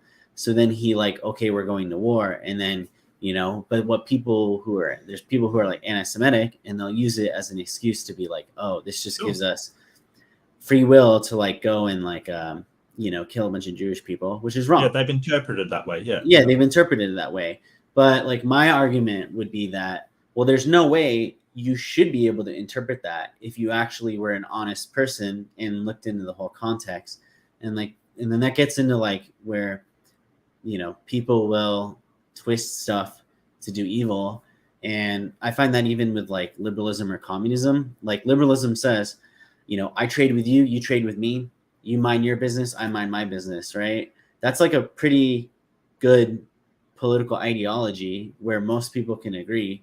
But then you get into stuff where they're like, oh, well, I'm going to impress my will on you because I want to open the borders. You don't want to trade with me, like stuff like that, like Britain did with Japan. You know what I mean? So yeah, but I mean, there's certain others that sort of are pretty things. So sort of the one to kill unbelievers where you find them kind of thing, and lay siege to their cities and sort of thing. That's sort of a very clear cut thing in the Quran. That sort of you wouldn't be surprised if someone interpreted that as to kill atheists or unbelievers kind of thing. Sure. I mean, I can see how like someone could get that, but like there's always like little context, and this is at a time of war, like yada yada, like so if they're divorcing it 100% from that, then like they're gonna get that. So, but that is interpretation, right? What, the context that they were at war? Yeah. No, they were at war. Like the certain things, like the Bible does this too, or like any story, right? Say like I made a story. Me and Mark, our tribes, were gonna go to war, right? And then I retell this story, and I'm like, hey, internet, I went to war with Mark. He broke a treaty. Find any marks and kill. Get rid of them all, right? Okay. Like if they now just say, oh, okay, we're gonna take any marks and we're gonna get rid of them. Like that'd be problematic when I'm saying like get rid of any Marx supporters in this war. You know what I mean? Because we're talking about in context of a war. But so does that make sense? Yeah. I guess my problem is that it certainly can be interpreted, and it's all up to interpretation. And that interpretation, it definitely causes problems. So I often speak about the superiority of secular morality. That if I write down, hey, I'm going to take Hussein's alcohol away. You probably don't drink, actually. That's a stupid example. I'm going to take this food away from Hussein because it's bad for him, kind of thing. If we find out, hey, that's actually detrimental to your well-being, like you're stressed out, and you I can change that. I can just go, hey, I can change that. It's done. If I get convinced and shown that, hey, something is actually bad for your well-being, I can just reverse it. It doesn't really matter. That's the whole point. That's the strength of it. So, whereas something like the Quran, if you've got this interpretation and you've got this thing doctrinally, and then in the Hadiths, which the interpretation is there, you can't really go back on it. It's sort of set in stone. Sure. I mean, I would say like the problem is ignorant people, because like whenever I've looked at the interpretations, most of the interpretations have been like pretty spot on. Does that make sense? So a lot of it is like backwards or ignorant people who are just using it as a justification. And like, I guess like this would be like a comparison between Christianity and like Islam. Like religious leaders, like imams, sheikhs, like even the caliphate, like they took religion like really seriously.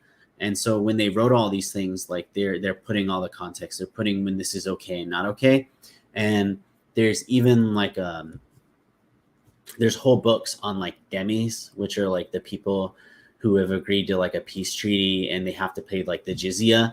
So there's like whole books on the jizya and stuff like that, and how like what it is for, how it's like essentially a tax on non-believers, and like this is what you have to provide them services, and if you didn't provide them services for whatever reason, you have to return the jizya. So like there's all these things, but like this requires like a bunch of knowledge, right, that the average layman Muslim isn't going to know. So like why they're trying to like be they're essentially idiots, like they're taking one little quote and they're like, oh, I know better than like a scholar, and I'm going to use this to go and like try and kill non-believers. Like they're psychos. Do you get what I mean? Yeah, no, I get you. It's just that's the problem with holy books that I have. Sure. And that's like a warranted thing. I just think that like secular people And I mean, the same is true for Christianity. There's people that you look at something like the Southern Baptist churches and things like that, like Westboro Baptist Church, and they They're are like harassing people everywhere. Yeah. right. But They're absolutely terrible. But do so you not think? it's not just Islam. It's a lot of religions do this kind of thing. They But do you not have think? their morals set in stone. Do you not think like secular people always do? Not always, but they will do this as well. Because even if like you're saying, for example, like, oh, I personally, me, Mark Reid, I'm open Yeah. to reinterpretation, but there are other atheist people who are just like they're not, and or like the Communist Party, for example, in China was atheist, right? And they were like, oh well, but this is what is moral, and so if you don't give up your farm for the community, right, the government, we have the authority to kill you because you're resisting. You know what I mean? No, nobody ever killed in the name of not God, right? So the whole idea, the Mao sort of rule was absolutely brutal, and Stalin was brutal, and they're both atheists, but they weren't doing that for atheism, or they didn't get their morality from atheism, because atheism doesn't have any morality. They were doing I that agree, sort of yeah. they were doing that as totalitarians. Basically, they believed in their own power to do whatever they wanted, and I don't think that's not a tenet of atheism. No, I'm not. Atheism, I'm sorry. I'm not trying to say it's like a tenet of I'm not trying to say it's yeah, like a tenet of atheism. What I'm trying to say is that there are people who are atheists, but they also have like, oh, I'm a social bad ideas. Oh, I'm a communist, Sure. and they also can use those ideologies to want to impose their will. Does that make sense? Sure. Yeah, and I oppose those just as strongly as I oppose religion. Right. There's no reason why I wouldn't oppose those the same as I oppose religion. Sure. Because anything that gives you those ideas of being able to subjugate or inflict your will upon others through violence, I do oppose. I don't. I don't spare atheists from sort of saying, "Hey, that's not right," or "That's not the right thing to do." And I get you're sort of saying the same, but I think the problem here is they're not motivated by atheism, because atheism doesn't give you any kind of morality or any kind of. No, I'm not. I should clarify. I'm not saying that they're motivated by atheism. It's just people look to higher purposes, and sometimes political ideologies is a higher purpose in lieu of religion, right? So when you're willing to go to war and like kill the capitalists, like or kill the communists, right? When you're willing to do that for a political ideology, like it's not a religion per se, but you're putting it up there in a way. Do you get what I mean? Yeah, well, I think I would oppose anything that has these sort of outlying factors. It's just with religion, it kind of, all of these people are still considered Islamic. Sure. Like, it's just that they're under the umbrella of Islam, so that's why I oppose. And like I said, I've got nothing against the average Muslim on the street. You don't need a yeah. I understand what you mean. Like I didn't take anything you're saying as like Islamophobic or weird. Yeah. So if there was an umbrella of atheism that sort of said, hey, me and no, I get what you're saying. I do get what you're saying. It's just I think that it's the sort of motivation that nobody read, nobody read sort of the history of atheism and sort of the what was that thing, the Enlightenment kind of thing, and said, okay, let's go out and kill for atheism. Because Charles Darwin commanded that we do. I don't know who the prophet of sort of atheism would be. We don't have prophets.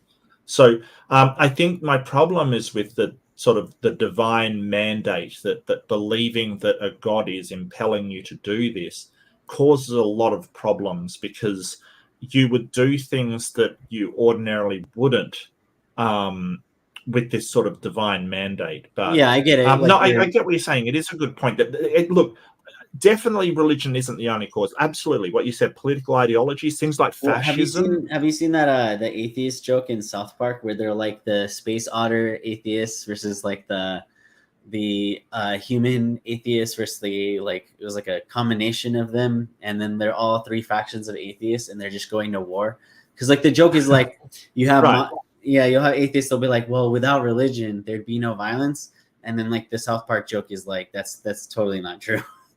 Probably not. Yeah, there would still each other. look. Yeah. I don't think if we got rid of religion, there'd be no. There'd still, as you pointed out, there'd still be political violence. There'd still be, differences in ideologies.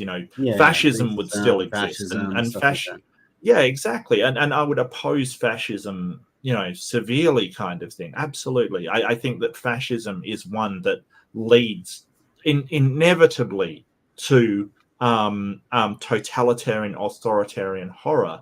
But then again, I think that communism as well. I mean, Leo's probably going to get really mad at me, but every time communism's been implemented, it has led to a totalitarian society. So I just can't get behind communism either, because it seems to lead to these horrible studies. Socialism, maybe I could get on board, but you look at the history of communism, it's absolutely awful. But I think it is these ideologies that caused like Mao and Stalin to do what they did, not any kind of atheism kind of thing. Yeah, if you yeah. look at atheist societies, like Japan is incredibly atheist.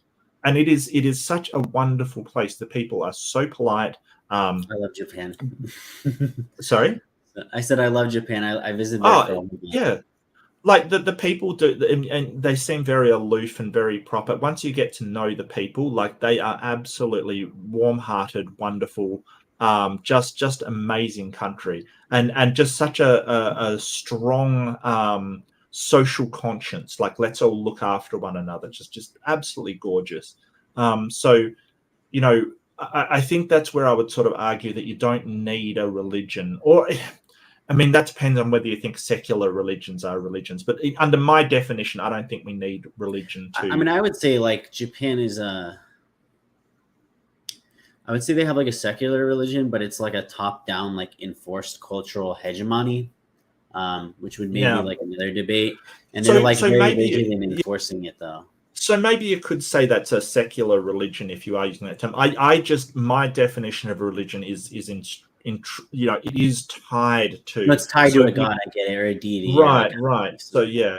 But the way I look at it is like America has a religion, and like that America has a mythology. Like Japan has a mythology. Like there's a way to be and act Japanese, regardless of like if you're actually Japanese, right? Like you go there and you behave a certain way. And like to me, that is almost a religion. And it's the same thing. Like America has its religion, its idols. Like we love money, we love freedom, we love, I like some aspects, of course, but do you get what I mean? Like we have our own mythology too that we tell ourselves. I think that's true for any country. I mean, Australia has its own cultural identity, that you're expected to behave in a certain way when you get to Australia. And I love Australians. I absolutely love the sort of, really warm sort of bonds we have with each other. On all of the Western countries, Australia rated the most highly of people that consider their friends the meaning for their life, kind of thing. It's actually insane. We have this concept of mateship. If someone's your mate, they're a really close friend, and the lengths that we'll go to protect one another is actually quite insane. That's good. But that's Australians for you. We're insane. But that's sort of one of the things that I love about this country. But other countries will have their other cultural expectations. I don't consider that a religion, but I get what you're saying, that sort of if you expand it to maybe a cultural religion kind of thing. I do get what you're saying. Well, Hussein, I want to wrap it up here. I can't go too long, but it's been a couple of hours, and we said we'd go like half an hour ago. So you're good. Yeah, I don't want to keep you too long, but I do want to thank you for coming on. It's been a really good talk. What I'll do is I'll grab your channel as well and plug that for a second. So if you do want to see more of Hussein, I really think we should talk some more, though. Every time we talk, I have a really good time. Me too. So I'd love that. Yeah. I'm just going through the emails. You did send it to me by email. Yeah, there we go. I got it. Yeah. I need to upload the other debates and then some other like content I was wanting to make. So we'll see. Not Yeah. Okay. debate related, hopefully. Okay. Well, if you ever want to debate, hit me up, and I'm happy to debate. Yeah, I want to do like a formal debate with you on like secular humanism. Sure. And then so give me like a couple weeks to plan like research on that and when I can do it. Sure. So Yeah, no worries at all. Yeah, fantastic. Have you got anything else you need to share? Any other stuff going on? What are you up to? Anything scheduled? if you like cars, I'm trying to make car content. Okay. I don't know a thing about cars, and cars don't grab. Oh, something I did want to ask. Yeah, like sports cars, like Japanese Okay. sports cars. Sorry, my Yeah. dog's whining outside, so they're my No. It's all good. It's all good. Yeah. It's something you mentioned earlier. You mentioned autism earlier. I want to ask, and I'm not trying to be offensive or anything. Are you on the spectrum? Sure.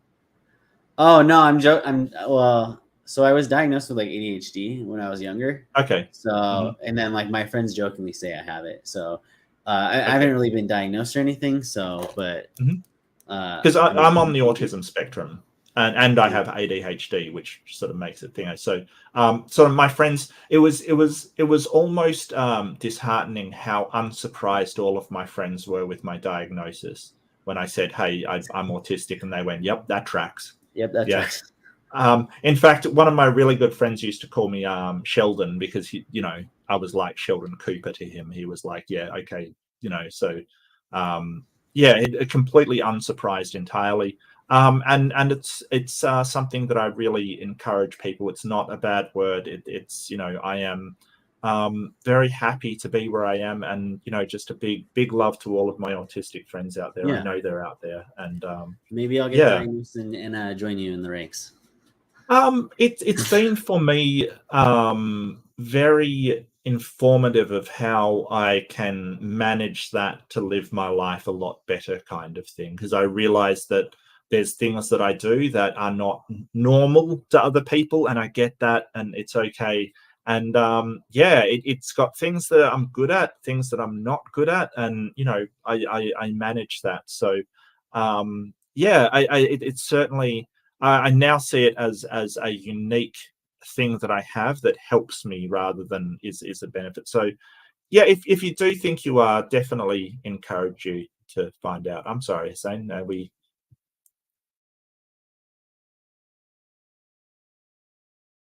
But I want to say after this, I'm going to go over to my gaming channel. I'm sorry, I'm going to plug that again. No, it's okay. Just I was sort of saying I encourage everybody, if they think they're on the spectrum, to find out. It's actually kind of comforting, and it's kind of it's worked out well for me and most other people. But people's lives are their own, so it's all up to that person. I have a question like on that because I don't know much about it. Like once you find out, like does it change? Did it change anything for you? Like because did it change really like who I am for autism, right? Like you just kind of like deal with it in a way, right? Yeah. So did it change who I am? No, I'm exactly the same person that I was before. Does it change how I can adapt my life to accommodate for that disorder? Yes. Okay. Yes. So it's very informative. So I can say, hey, I'm having a problem with this. That's expected. I can go and do this other thing, or I can go and get help with it, or I can go and approach it a different way and not be so frustrated at myself for not being able to do this thing the same way everybody else does. I now understand that because my neurology is different, I need to approach things in a different way, and that's fine. And the fact that I can't do it the way that other people are doing it is perfectly fine. That's perfectly fine. There's no problem with that. So that was revealing, enlightening, and gave me a very strong sense of power. I was very upset originally at my diagnosis, but I think as time goes on, I can say, hey, I now have that knowledge to be able to put into, sort of address some of the things. And because you find out, and then you're sort of, Hussein, you research like what it is that why you like this, how do you deal with these things, and you sort of get some techniques and some tools to be able to deal with it. So it is not horrible in the slightest. It's actually of great benefit to me, at least. I can't speak for anybody else. To me, at least. That makes sense. Yeah, I was just curious. It's been. Yeah, no, it's fine. I'm trying to. I think it should be normalized. I think it should be, just like you've got, epilepsy or something. There's no problem with that. There's just things in your life you have to do to accommodate. Work around, deal with it. People, Yeah, exactly. There's some. Yeah, there's just some things you have to do slightly differently to sort of, accommodate that thing, and it's not a bad thing at all. In fact, in certain ways, I think that autism has been of incredible benefit to me. So,